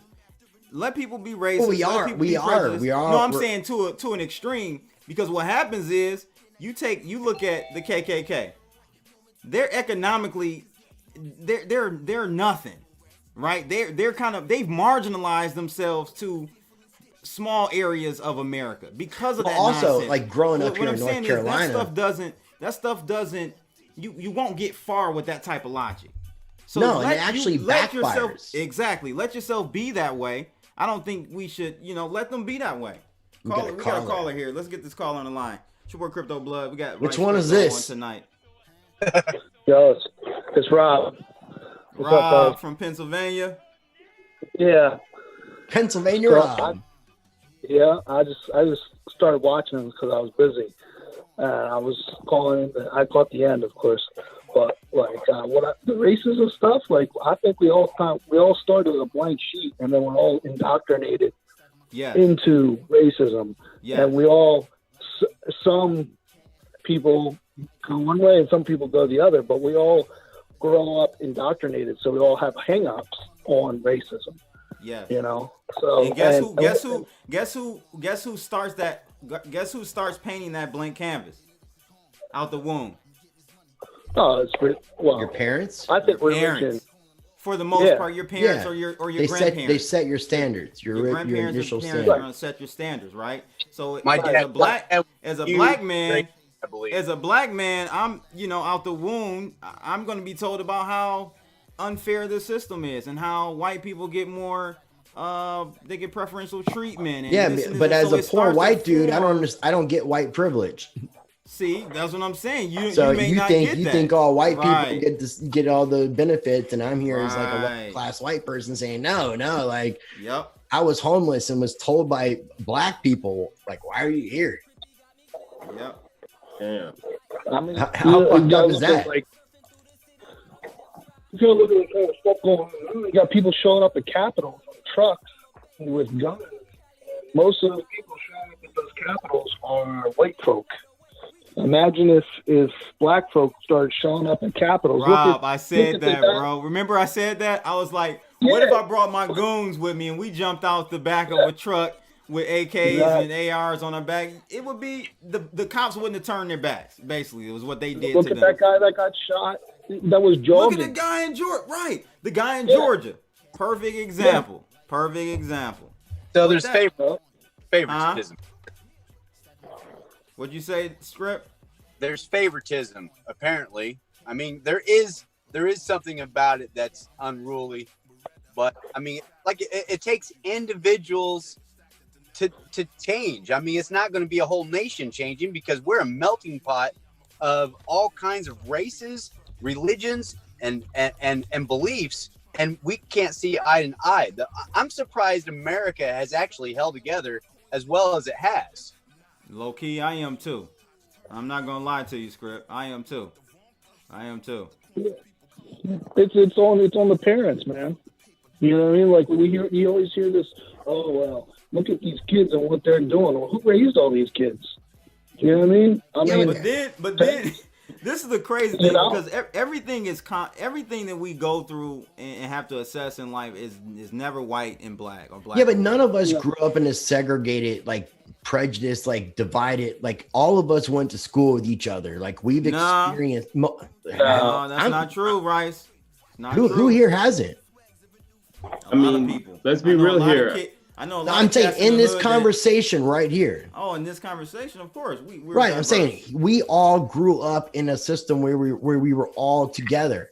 Mm-hmm. So we have a different outlook on things. So like even the most racist motherfuckers in the system that are our age have a different outlook on their racism than people had like back in the 50s and 60s. I gotta be real with you, Rice, man. When I was growing up, man, it was pretty tough, dude, because I was kind of that nomad cat with like, parents that would move around from city, state to state. So like I would be in West Virginia, for instance, going to like high school or middle school. And then people would be like, oh, let's go pick on that nigger boy. Let's go beat him up. Literally. West Virginia like, though, man. Yeah, I know, but West Virginia is different than Northern Virginia. And even the most racist person in Northern Virginia does not compare to like North Carolina or West Virginia, period. Yeah.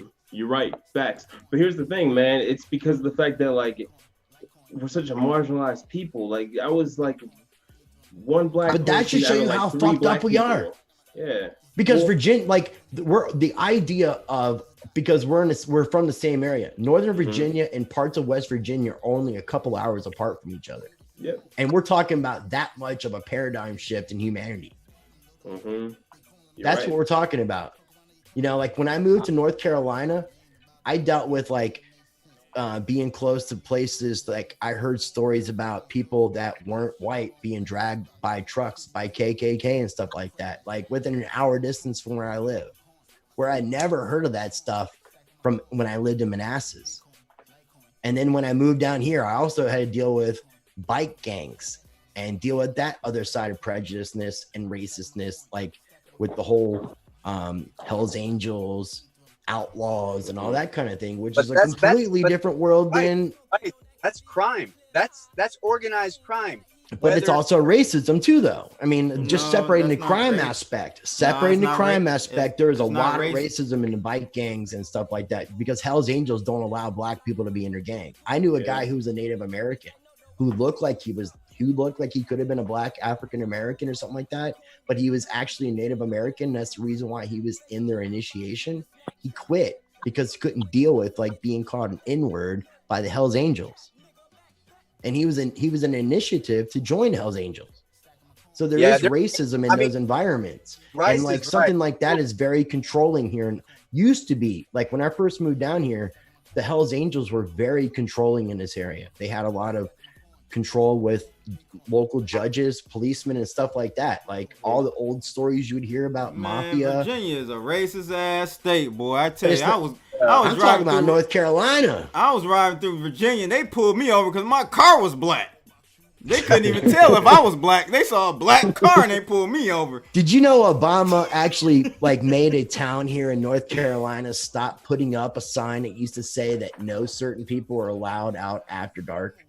While Obama was president in North Carolina. See, that's another thing I don't like. I don't like erasing. They called history. That thing a dark town.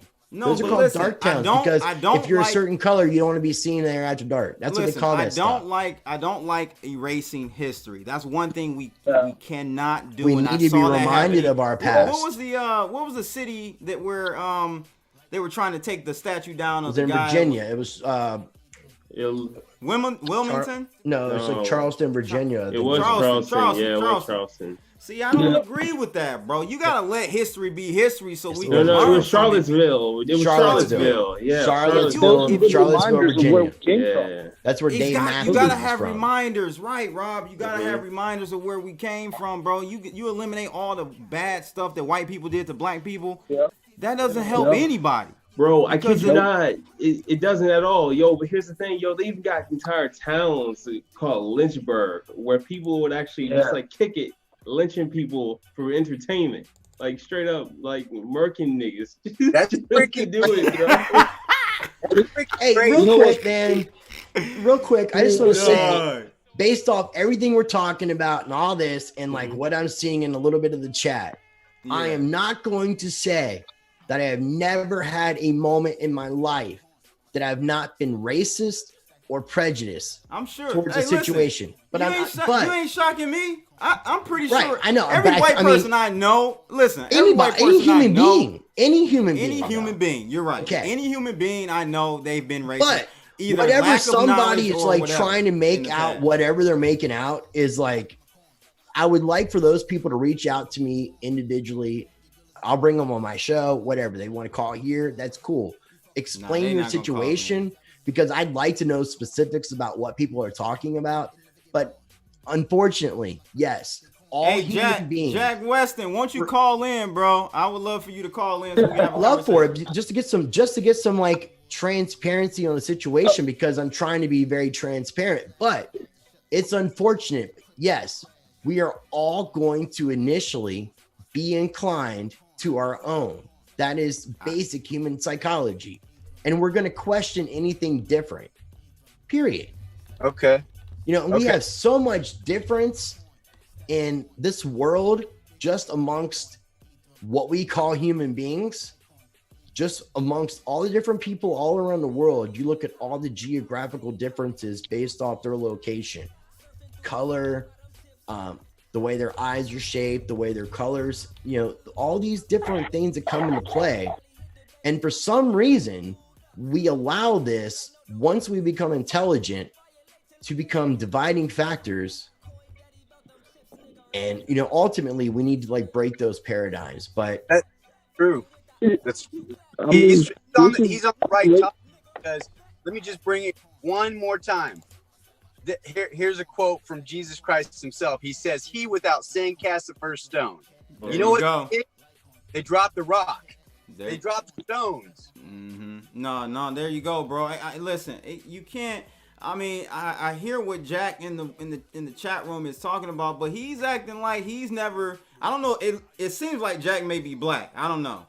Well, I mean, or that, or I mean, he could be on my Facebook page and like it says I graduated from such and such high school. I mean, like nobody's identifying themselves Jack, in my life. If Jack is black, he can't sit up here and say he's never been prejudiced or cracked white jokes of people or Asians or whatever. When one of my bands was doing very well, I had a band called Otherhood that was doing very well. It was in that new metal genre, the kind of rap rock thing. And we had a black member in our band.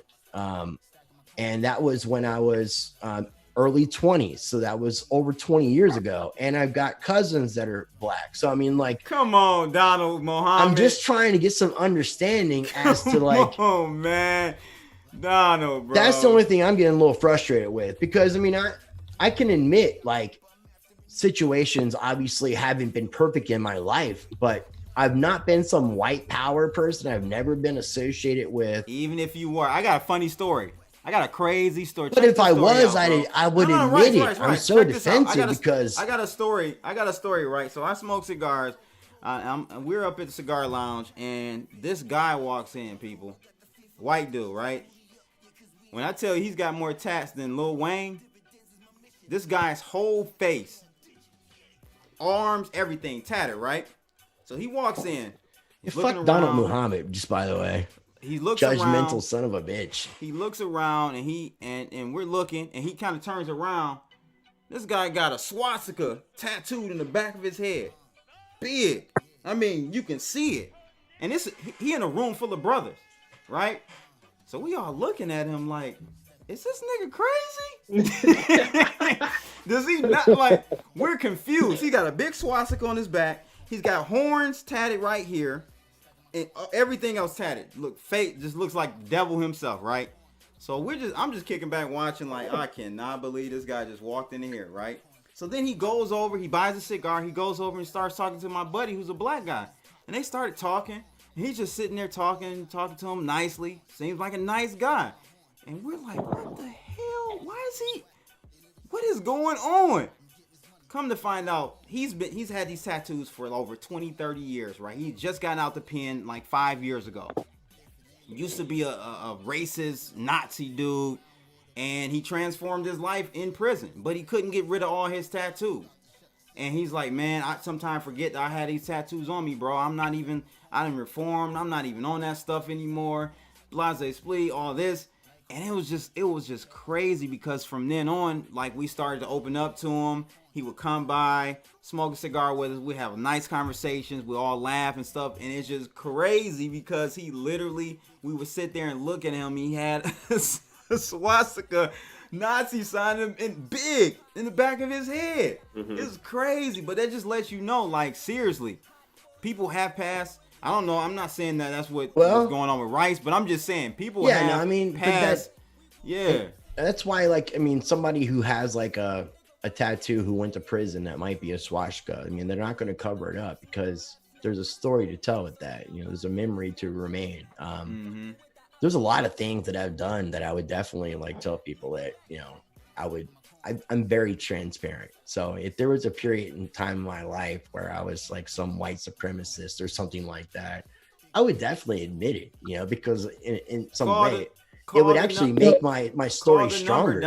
Jack Weston, call the number you see on the screen. Well, but not only that, but I mean, there's a couple other people here. And I mean, like, obviously, you know, when you're some white person, Aryan Brotherhood, yeah, dude. Look, I tell you what, I tell these motherfuckers, like, go to prison. Crazy. Like, when you're a poor white dude and you've been homeless and you look like this, I got my hat, but you know, you see me, I got my mohawk, man. I'm not the most friendliest white person that you would think about. I'm not like your trendy white dude. If anything, I'm bucking the system. So I mean, there's a reason why somebody like myself could walk around even with a shaved head, because I used to keep my head shaved, not because it's racist, just it was a very comfortable haircut.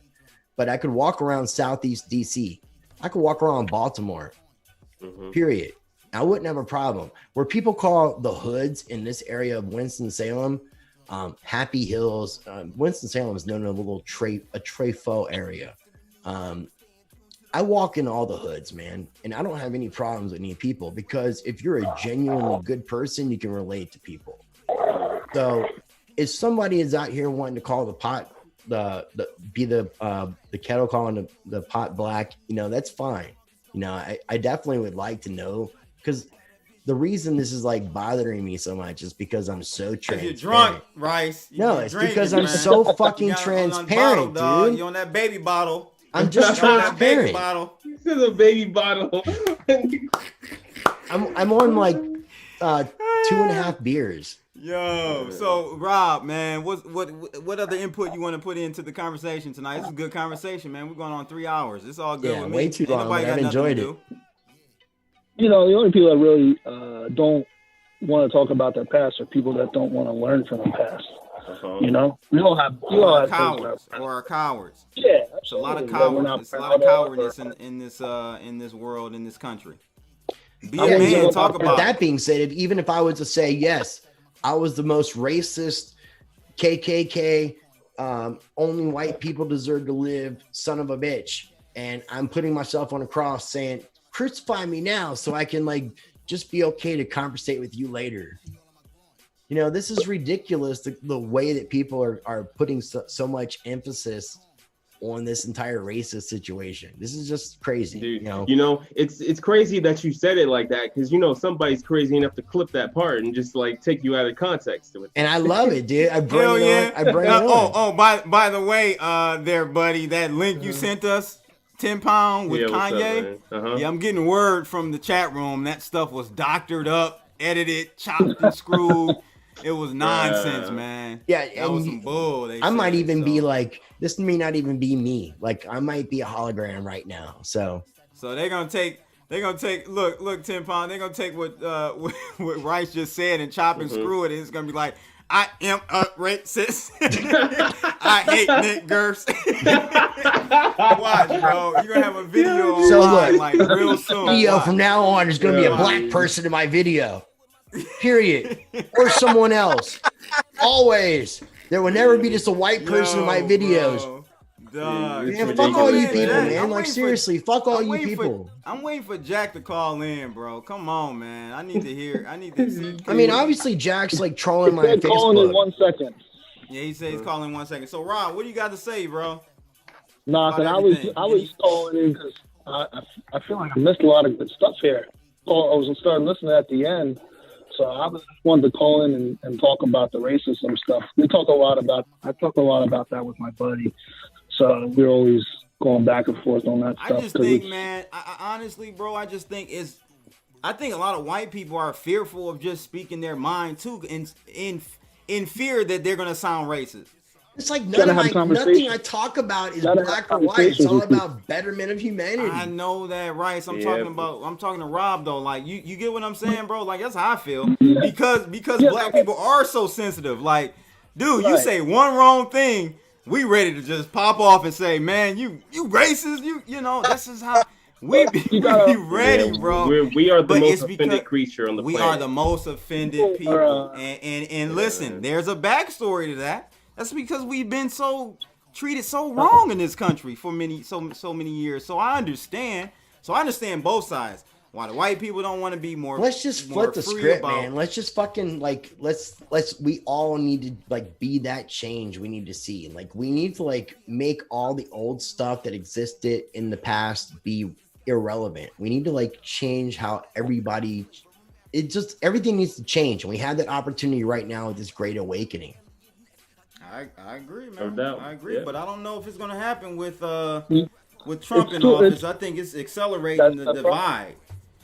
I think he kind of. I'm not trying to bring him politics into it, but he like highlights people's undertones. Like it feels like people didn't like. He almost allows people to be more true to themselves in good ways and bad ways. And some of those people are, been sitting around.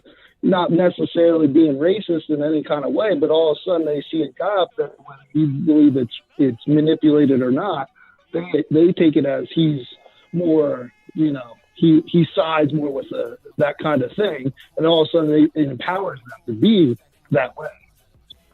You know what I mean? Like that's. Let me ask you this. I got a question for you, Rob. This is a real question. How do you do you think segregation is better? Or do you think integration is better? Segregation is not good.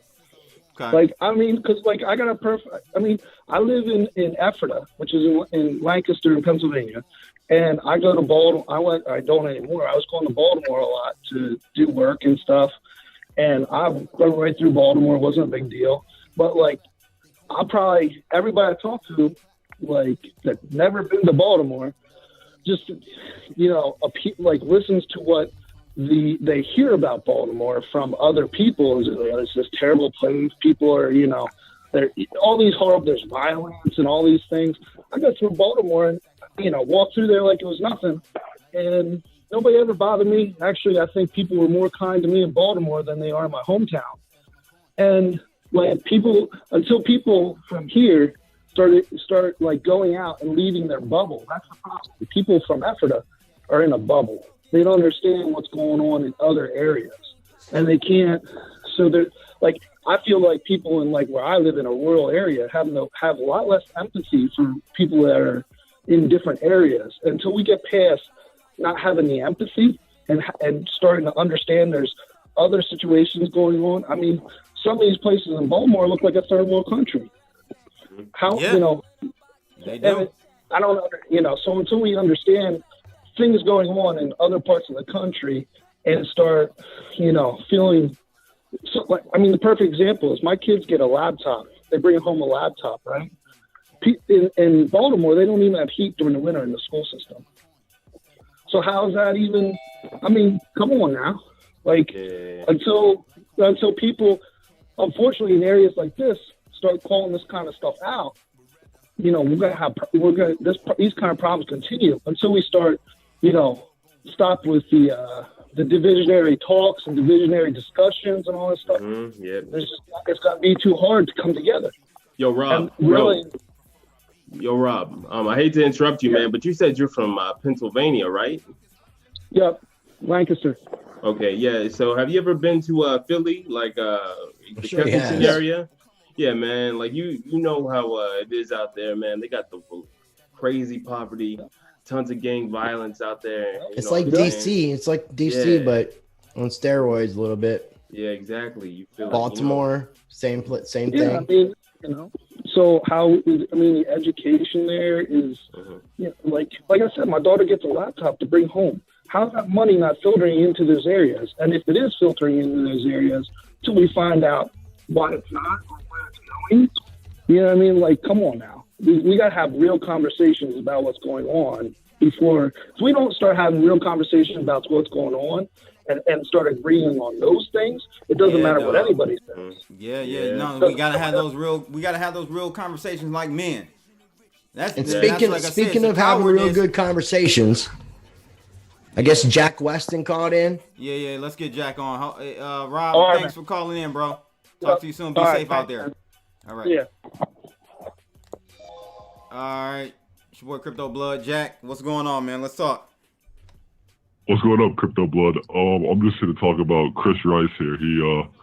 He's a known racist. Man, hold on. I got my voice straight, bro. Don't worry about me. I gotta keep my identity. Now I think secret. it's somebody I know. Fucking with me Hold now. on. I'm shooting at you, dog. You better duck down. You better duck. I think Jack Weston's- The voice sounds like what's Bro, right, we're gonna talk about I Chris don't know if you Rice. tried to put the black. Did you try to put the black voice on? It ain't passing, no, bro. Crypto Blood. You know what he's trying to do right now, bro? What? He's trying to What? sound like he's on 60 Minutes and he's not trying to get Right. his identity, bro. Yo, bro, you can't be coming on with the anonymous voice. So this is like some April bro. Fool's shit, or this is Come a on, pussy, Jack. a pussy on pussy. Yeah. All right, Jack. Go ahead, Jack. We ain't gonna climb. Listen, Go ahead, listen. Jack. Go ahead, Jack. This guy, simply put on YouTube in the search bar, Chris Rice N-word. That's all you gotta do. Okay. I mean, this guy's a known racist. Okay. You know, when Which we grew Chris up, Rice he though? would- Because I'm actually part of a Chris Rice group on Facebook. I'll show everybody because I'm part of a group called We Are Chris Rice, and is actually just so everybody knows, in this particular group, there's 125 of us. People, you can't make this stuff up. You don't miss these off the chain. Do you see this? Do you see this? We are Chris Rice. And just like the Bible says, we are legion and we are many. Bro, you can't make this stuff up. So, Okay, I'll tell you. Ann Rice. You could be Chris Hold on, Rice, let Jack- but let in Jack- this Ann video- Rice's son is Jack, Chris Rice. Let Jack talk here. Let's see. All right, Jack, go ahead, man. in the video, it's you. I mean, you can see your face clear as day.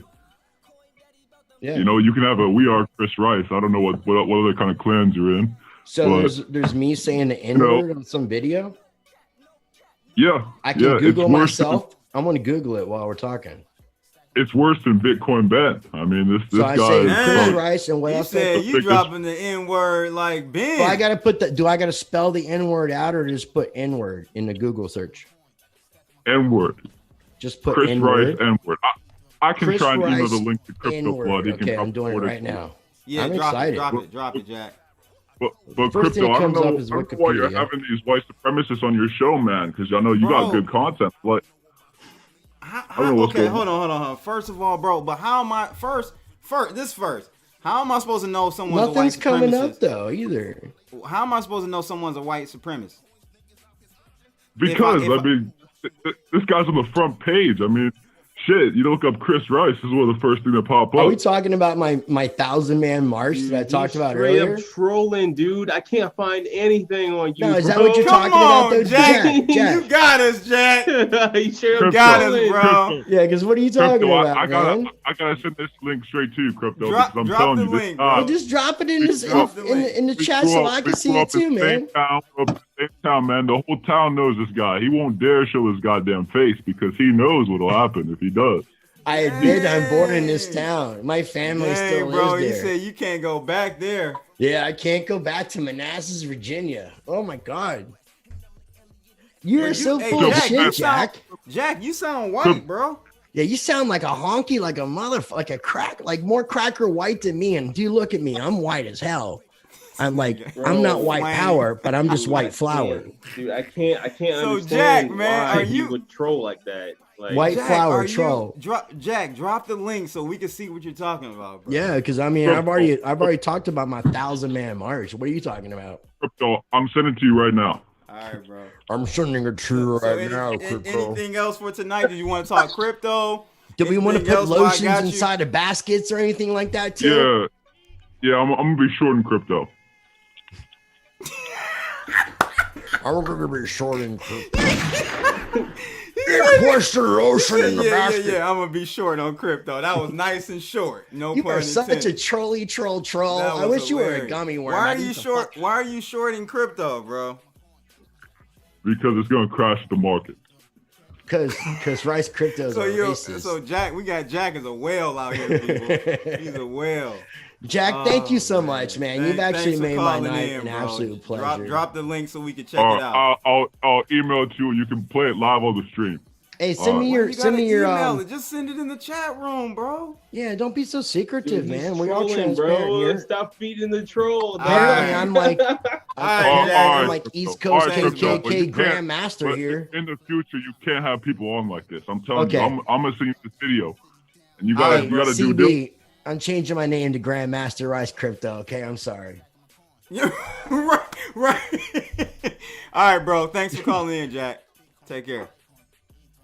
Oh man, that was fucking entertaining fun, right there, dude. boy. Actually, when it came down to it, it was. Oh man. That was like. God, that was hilarious. That was someone taking her time to troll me, man. So I you appreciate getting famous, I that guess. person who took interest in my life. 'Cause I thought somebody was gonna try to I was getting defensive. Like I was getting really bothered. I Very told you to defensive. get off that bottle, bro. That bottle get you started. I would have been defensive to begin with. You getting false starts, bro. You getting ramped up and ain't even that, but you know. Bro, I've seen people get into fights over the bottle, bro. Homies that went to high school together, just chilling, having a 10 good pound, time. he'll tell you like Yeah.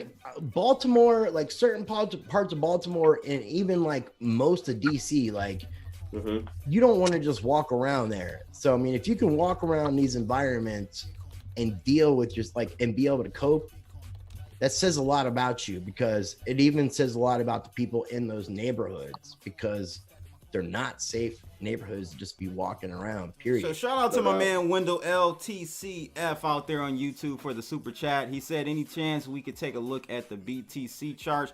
We actually did at the beginning, Wendell. Can we not talk about racist, anything not crypto, and like go into price? If you want me to do it again, I surely will. I thank Yeah, let's you for do the it, super man. chat. Where are we at? All right, so look, where we are right now with the Bitcoin situation. God dang. I'm glad Not I was looking drinking. good. I'm See glad that- I was drinking, honestly. See, that racist stuff got us going down lower, people. I might have been like in the right mood, like, cause like I'm not feeling the price going down at all. Oh man, Crypto Rice over there, numb. This to sucks, the, so but look, yeah. we're heading lower, people. I told you, like, this move is a very bearish move, and I think it's going to start a new. If you like Elliott wave or anything like that, it's probably going to start a new wave, a new pattern downward. I believe at this point, 10,000 for us to drop like that, right? Well, at 10,000. this makes me like think about the hyperwave theory about it, like going down like in that hyperwave environment that people were calling for, and me dismissing it. And yeah, I'm gonna do a line. I'm gonna do a trend line here for us. Let me see. I can start it. Shout out to Jack Weston. Oh yeah, Oh, you man, pulled your that's card, bro. crazy, He got you yo. all emotional, man. Dude, ETH is taking a massive dump. Let me see here. So I'm gonna do this. I'm just gonna extend this trend line out, ladies and gents, to right. Booyah, just like that. And Bro, guess what? We why bounced is right off of it. EOS the one taking the least amount of the pressure, man? Cause nigga, that's the coin. That's what you should be in. Yeah, I called you the nigga, cause I'm black and I can do that. Did he pay you? You got paid for this shit. That's the only reason you sat here this entire time. Nah, just I so you wouldn't can get paid listen. for this I very wouldn't moment. say I wouldn't set my man up like that, bro. I've never seen Jack Weston. Where's the link? I love Dan Larimer. Yeah, man, he's a cool guy. I don't see the link, Jack I'm not a Weston. huge It's not fan popping of up on the EOS. screen. I mean, Yeah. yo, he started at Steam It, like, bro, he's really good creator. Dan Limmer is director. Dan Limmer is very underrated in the crypto game. Yeah, well. Okay, let me hear what you got to say. I love Larimer. I like the fact that early on in the EOS game, he was actually like going on Jeff Berwick and interviewing with Anarchast and identifying as an anarchist, but he seems to have quite sold out to wanting to get paid. Yeah, in what way? He's working with the feds now, bro. He's not so much. You talking about with voice.com and stuff? Not just voice, just EOS in general. He's not so anarchist as far as my thoughts are concerned. Now, I've invited Dan Larimer to come on my show for an interview because I mutually respect him. Okay. And I also, at the same time, don't agree with some of the direction that we're going right now. But I do respect his work in a space, and I think he's probably one of the most brilliant people in cryptography. So I would just like to see him. So I want to know, like Spider-Man. What with great power comes great responsibility, and I don't feel like he's using that responsibility with his powers correctly. That's my opinion. That's all. Okay, give me some details though. I'm not hearing you. You're talking pretty vague there on that. On what is he doing or not doing, or do you not want to kind of get into that? I mean, we can make a whole episode out of it, but I just don't feel like EOS is offering that. EOS is offering that freedom aspect right now, and there's too much. I'm you know me. I'm not only EOS voice, not only voice, just but I'm very disappointed in voice. The in limited the direction they're going. Voice is one thing. The way the voting and stuff like that with the block producers take place, I feel like it's very limited, a very small circle, and it just kind of like keeps kind of like a club going, which is the reason why I didn't like Steam It. Because as a new user to Steam It, even in late 2017, I wasn't part of the popular club, so I wasn't getting upvoted. So let me ask you this though. But I like his technology. I like his brain thoughts. I mean, he created DPoS, man, which is to me the most efficient manner or way to run a blockchain. In my opinion, I think that there's a lot of room for improvement with where he's gone, but he's definitely taking it into a better direction. Like where it's at right now, if we were to call that to be the definitive, there's, I wouldn't accept that. Like there's definitely a lot of work to do, but he's a genius. He's one of the few people in this space that I would put in a top 5 that I would like to hear conversations with. And David Chaum would be one of those people. The creator from Nexus, Colin Cantrell would be one of those people. If I can just have a conversation between Dan Larimer, Colin Cantrell, and David Chaum, and just like each drop on that thing, that would be priceless. Okay, so we evidently got the video. Let's see what the hell this guy is talking. Is this me? Let me see. Yo, I gotta say, bro, I just like the transactions per second on EOS. Yeah. That's about it. That's it? Yeah. I like the speed, dude. Somebody sending you a video on me? Evidently. Let's see. Sweet. We'll see. Okay, before we get to it though, so Rice, what do you think? Okay, so if you don't like him and he's selling out, who isn't selling out? Because honestly, I'm seeing everybody selling out. Well, all the major cats that I know in this game have sold out. I've said this quite a few times. Once some people who start getting involved in something for freedom, like the unfortunate thing is it's like the Star Wars thing. We start becoming that which we hate.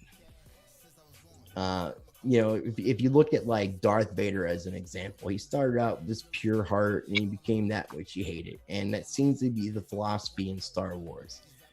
We become that which we hate. And that's ultimately like. So who's left? In your opinion, who's left that's not people like me and you? I mean, big time people though that has some weight and pull. Toshi Nakamoto.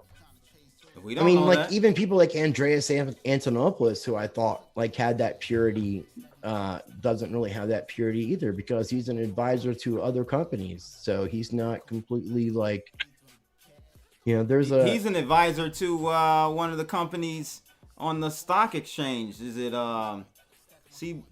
I don't know all the companies he's involved with as an advisor. I just know he's involved in a lot. So even though he's probably one of the most purest people in the space, Anthony Pompliano, another good person who's pure in the space. But it just seems like once people achieve a certain amount of wealth, they start not Palm got some concerning bags, themselves though, with bro. other people. Palm got some bags. Yeah, I just had Jason Williams on. I mean, That I also conversation look was at epic. Pomp as being a Bitcoin maximalist either, so I'm not calling him perfect either. He's a Bitcoin maximalist. I mean, I would put him more in that direction. Oh, He okay. doesn't seem to like talk much about other cryptocurrencies. It seems to be all around Bitcoin. And he's actually taken his podcast and changing the name and just change it to the Pomp podcast, like to sort of downplay the blockchain element. So he's not limited to just that element. So he's actually able to bring in other people that he can interview and bring on his show that wouldn't want to come on his show because it was off the chain. You know? All right, let's see what we got from this video. He did send it. I thought he was trolling. Let's see if this is Yeah, actually... I'd love to see this thing. Let's see. The fallout from video of a driver's racist rant Super in the curious. South suburbs. His target I'm wondering, recorded what is it, it, like posted it, mutant? and is telling you why tonight.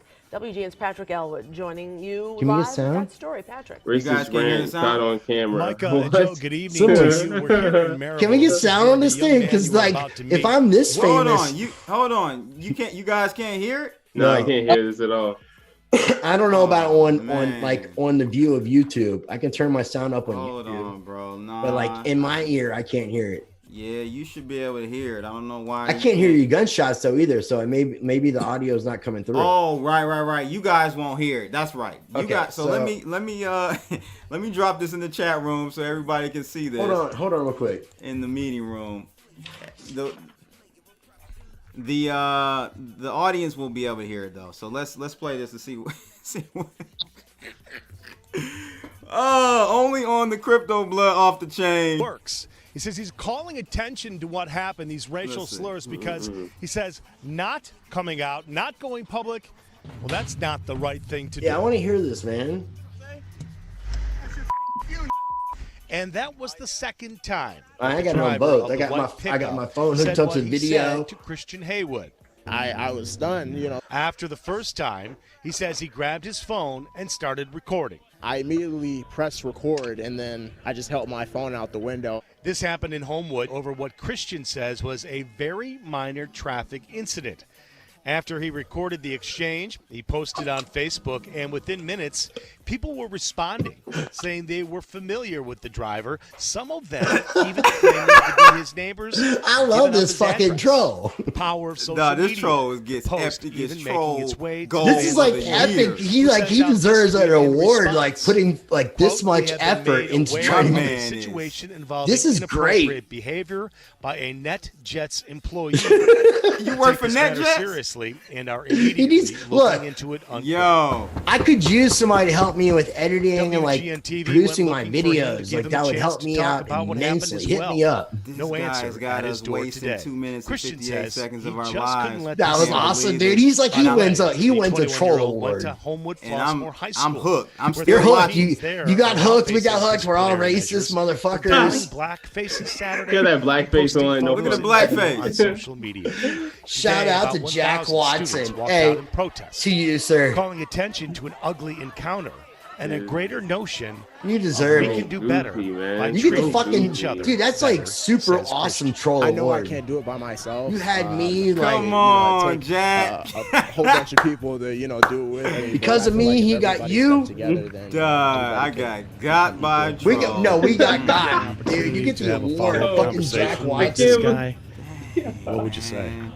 That dude, he's the trolliest troll. Good Bro, job, Jack. Much love to yo, you, sir. Good job, Yo, I Jack. gotta like I've been Good trolling job. for a long That was a time good in my one. life, man. That was a good I troll. I gotta say, bro, I've been trolling for a good amount of time in my life, yo. That's like a pro But, like, troll. I say that's. I give him like a C plus. I give him A C plus? Yeah, I give him a You got C you, plus. dude. Look, I saw your face off camera. bro. I saw your face. You had Outta concern.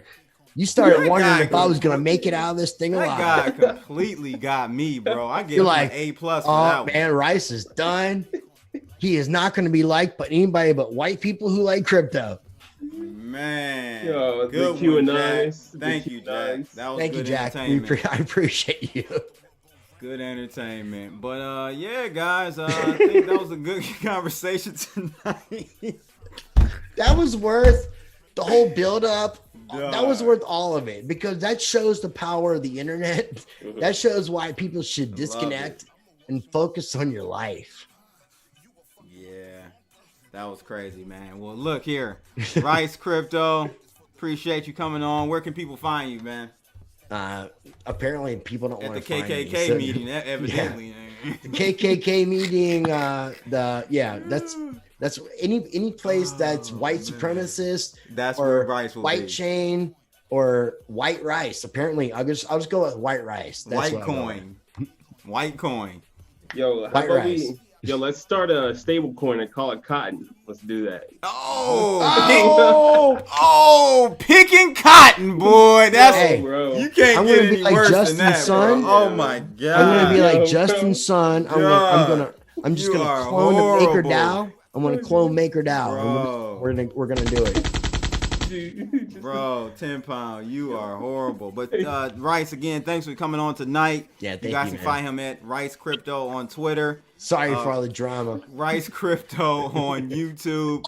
Rice Crypto on Library too. Now I'm on there too, bro. Yeah, dude. Shout out to Library. Library's Shout out to gonna be our Library. home soon. Yeah. Shout out to Library. They ain't paying me, but I'm gonna say it anyway. Well, I'm saying we're probably You know, we're I like probably to get gonna them lose our I get them channels. checks. I get them checks for saying this stuff, man. We're gonna be losing our channels, dude. Censorship, like we talked about, the worst yet to come as far as like the economy, everything going with COVID, and the worst is yet to come with censorship. So. Yeah. Well, always 10 pound. Thanks for coming on tonight. Appreciate you, brother. Pleasure. Always. Yeah, and yeah. my man Script. Thanks for coming on tonight. Appreciate you, Script. Yeah, no problem. Do I get to show my YouTube video Of too? course. Do your thing, bro. So Script Skynet on YouTube, I do nothing but Digibyte awareness. So if you got a viewer over there that loves Digibyte for some reason, check out Script Skynet. Well, hit me up, dude. Maybe I can bring you on my show because I do love Digibyte. Oh, well, I didn't know that, Rice. I brought Josiah on my show before. Well, that's nice. I need to see that. I want to see that interview. Yeah, Josiah is my favorite Hobbit. He is a Hobbit. He's what an about, official Hobbit. Hobbit, huh? He lives in New Zealand, Yeah, he's from New Zealand. That's where they filmed The Hobbit. and he's got okay. he's got a wicked beard. So yeah, Yo. he's like on his Twitter account. He actually says he's a unofficial Hobbit. Yeah, in fact, Josiah and we talk quite a bit. I read a lot of his mediums on my channel. I also get a lot of information from Josiah. I follow him pretty well, and yeah, I'm part of the awareness team, and I'm just trying to get more awareness out there for decentralized blockchain technology. So it's just mainly I come about it a whole nother way, man. Oh, well, we appreciate it. People definitely check out Script's site or YouTube channel. What about you, Tim? Oh, 10 pound is gone, it looks like. I was going to ask him to drop his... I'm here. Yeah, I'm still okay. here. All right. What's your YouTube, 10 pound? Literally 10 pound sterling. Yep. I'll comment in the chat. I'm typically in the comment section, you know. So Yeah, yes, he is. So, guys, check out 10 pound as well. Yeah. He's got a whopping 6 videos. So, man, Yeah, I you gotta change that. He's been busy. No, I've just not been deploying any information on, YouTube and Google for the most part. I've been working on getting It's my like data surveillance ready. shit, man. You're just like all you're doing is like setting yourself up for bullshit in the future. Mm-hmm. You get it. Right now, I'll see you guys in the camp in the future. For sure. Yo, you going off in the ride, bro. I've been deploying some data to Emanate, which is on top of EOS. Literally, I'm on Mines a lot. I upload videos to Mines. Also, Have you checked out Library?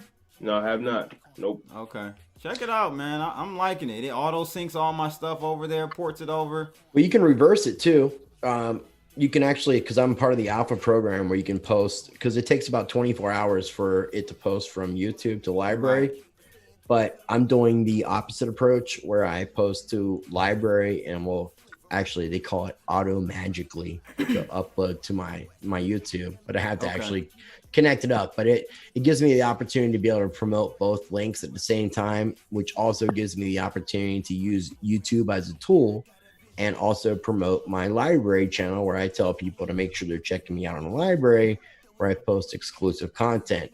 But what I will say and stress about library and YouTube to people who like our content, all of us, is make sure you're supporting us on all the different platforms. Right. Because if you're just going on library because you appreciate the decentralized aspect of it, you're really kind of denying us our little bit of like way of being able to promote what we do on YouTube. So we need you to promote us and be able to support us on both platforms or multiple platforms.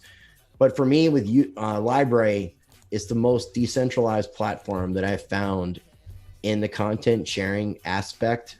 And you really can't have a completely decentralized platform when it deals with video sharing, especially if you have a web interface. So I just want to stress enough about the fact that with my research, this is the most decentralized content sharing platform. Yeah, because if library goes down, you'll be able to still access the blockchain. Yeah, it's on the blockchain. And the cool thing is it's actually a code fork of Bitcoin. So it's off the original Satoshi like white paper with some different additions that allow for the content sharing to take place with the nodes. Exactly. Yeah, check it out, 10 Pound. It's pretty dope, man. I like it, and I'm using it. So guys, I dropped the link in my chat room. You guys check it out and sign up or whatever and follow me. Yep, we'll do. But all right, peace, thanks, people. Yeah, like, make sure you that was guys. like This was super epic overtime. right here, bro. Oh, I don't care, man. We ain't got nothing to do. No, I enjoyed it. 3.5 hours. Wow, 3.5 Hopefully somebody found value in it. hours. This is crazy. Make sure you guys like, share, and subscribe, and click that bell to receive more videos like this. We're out of here. Holla. Hot boy, do it big time. LMA with my summer bay, we booed up. Cali hit the bay, we fly MIA, we pulled up. Sipping on this drink, bitch, I know the way. We juiced up, nigga violate till it's JFK like your roof. Coin daddy bout them chips, nigga, rap snacks. Face all in a box, nigga, Snapchat. Do it live! I'll write it and we'll do it live! No cap, nigga, back. Fucking thing sucks! We'll do it live. Okay.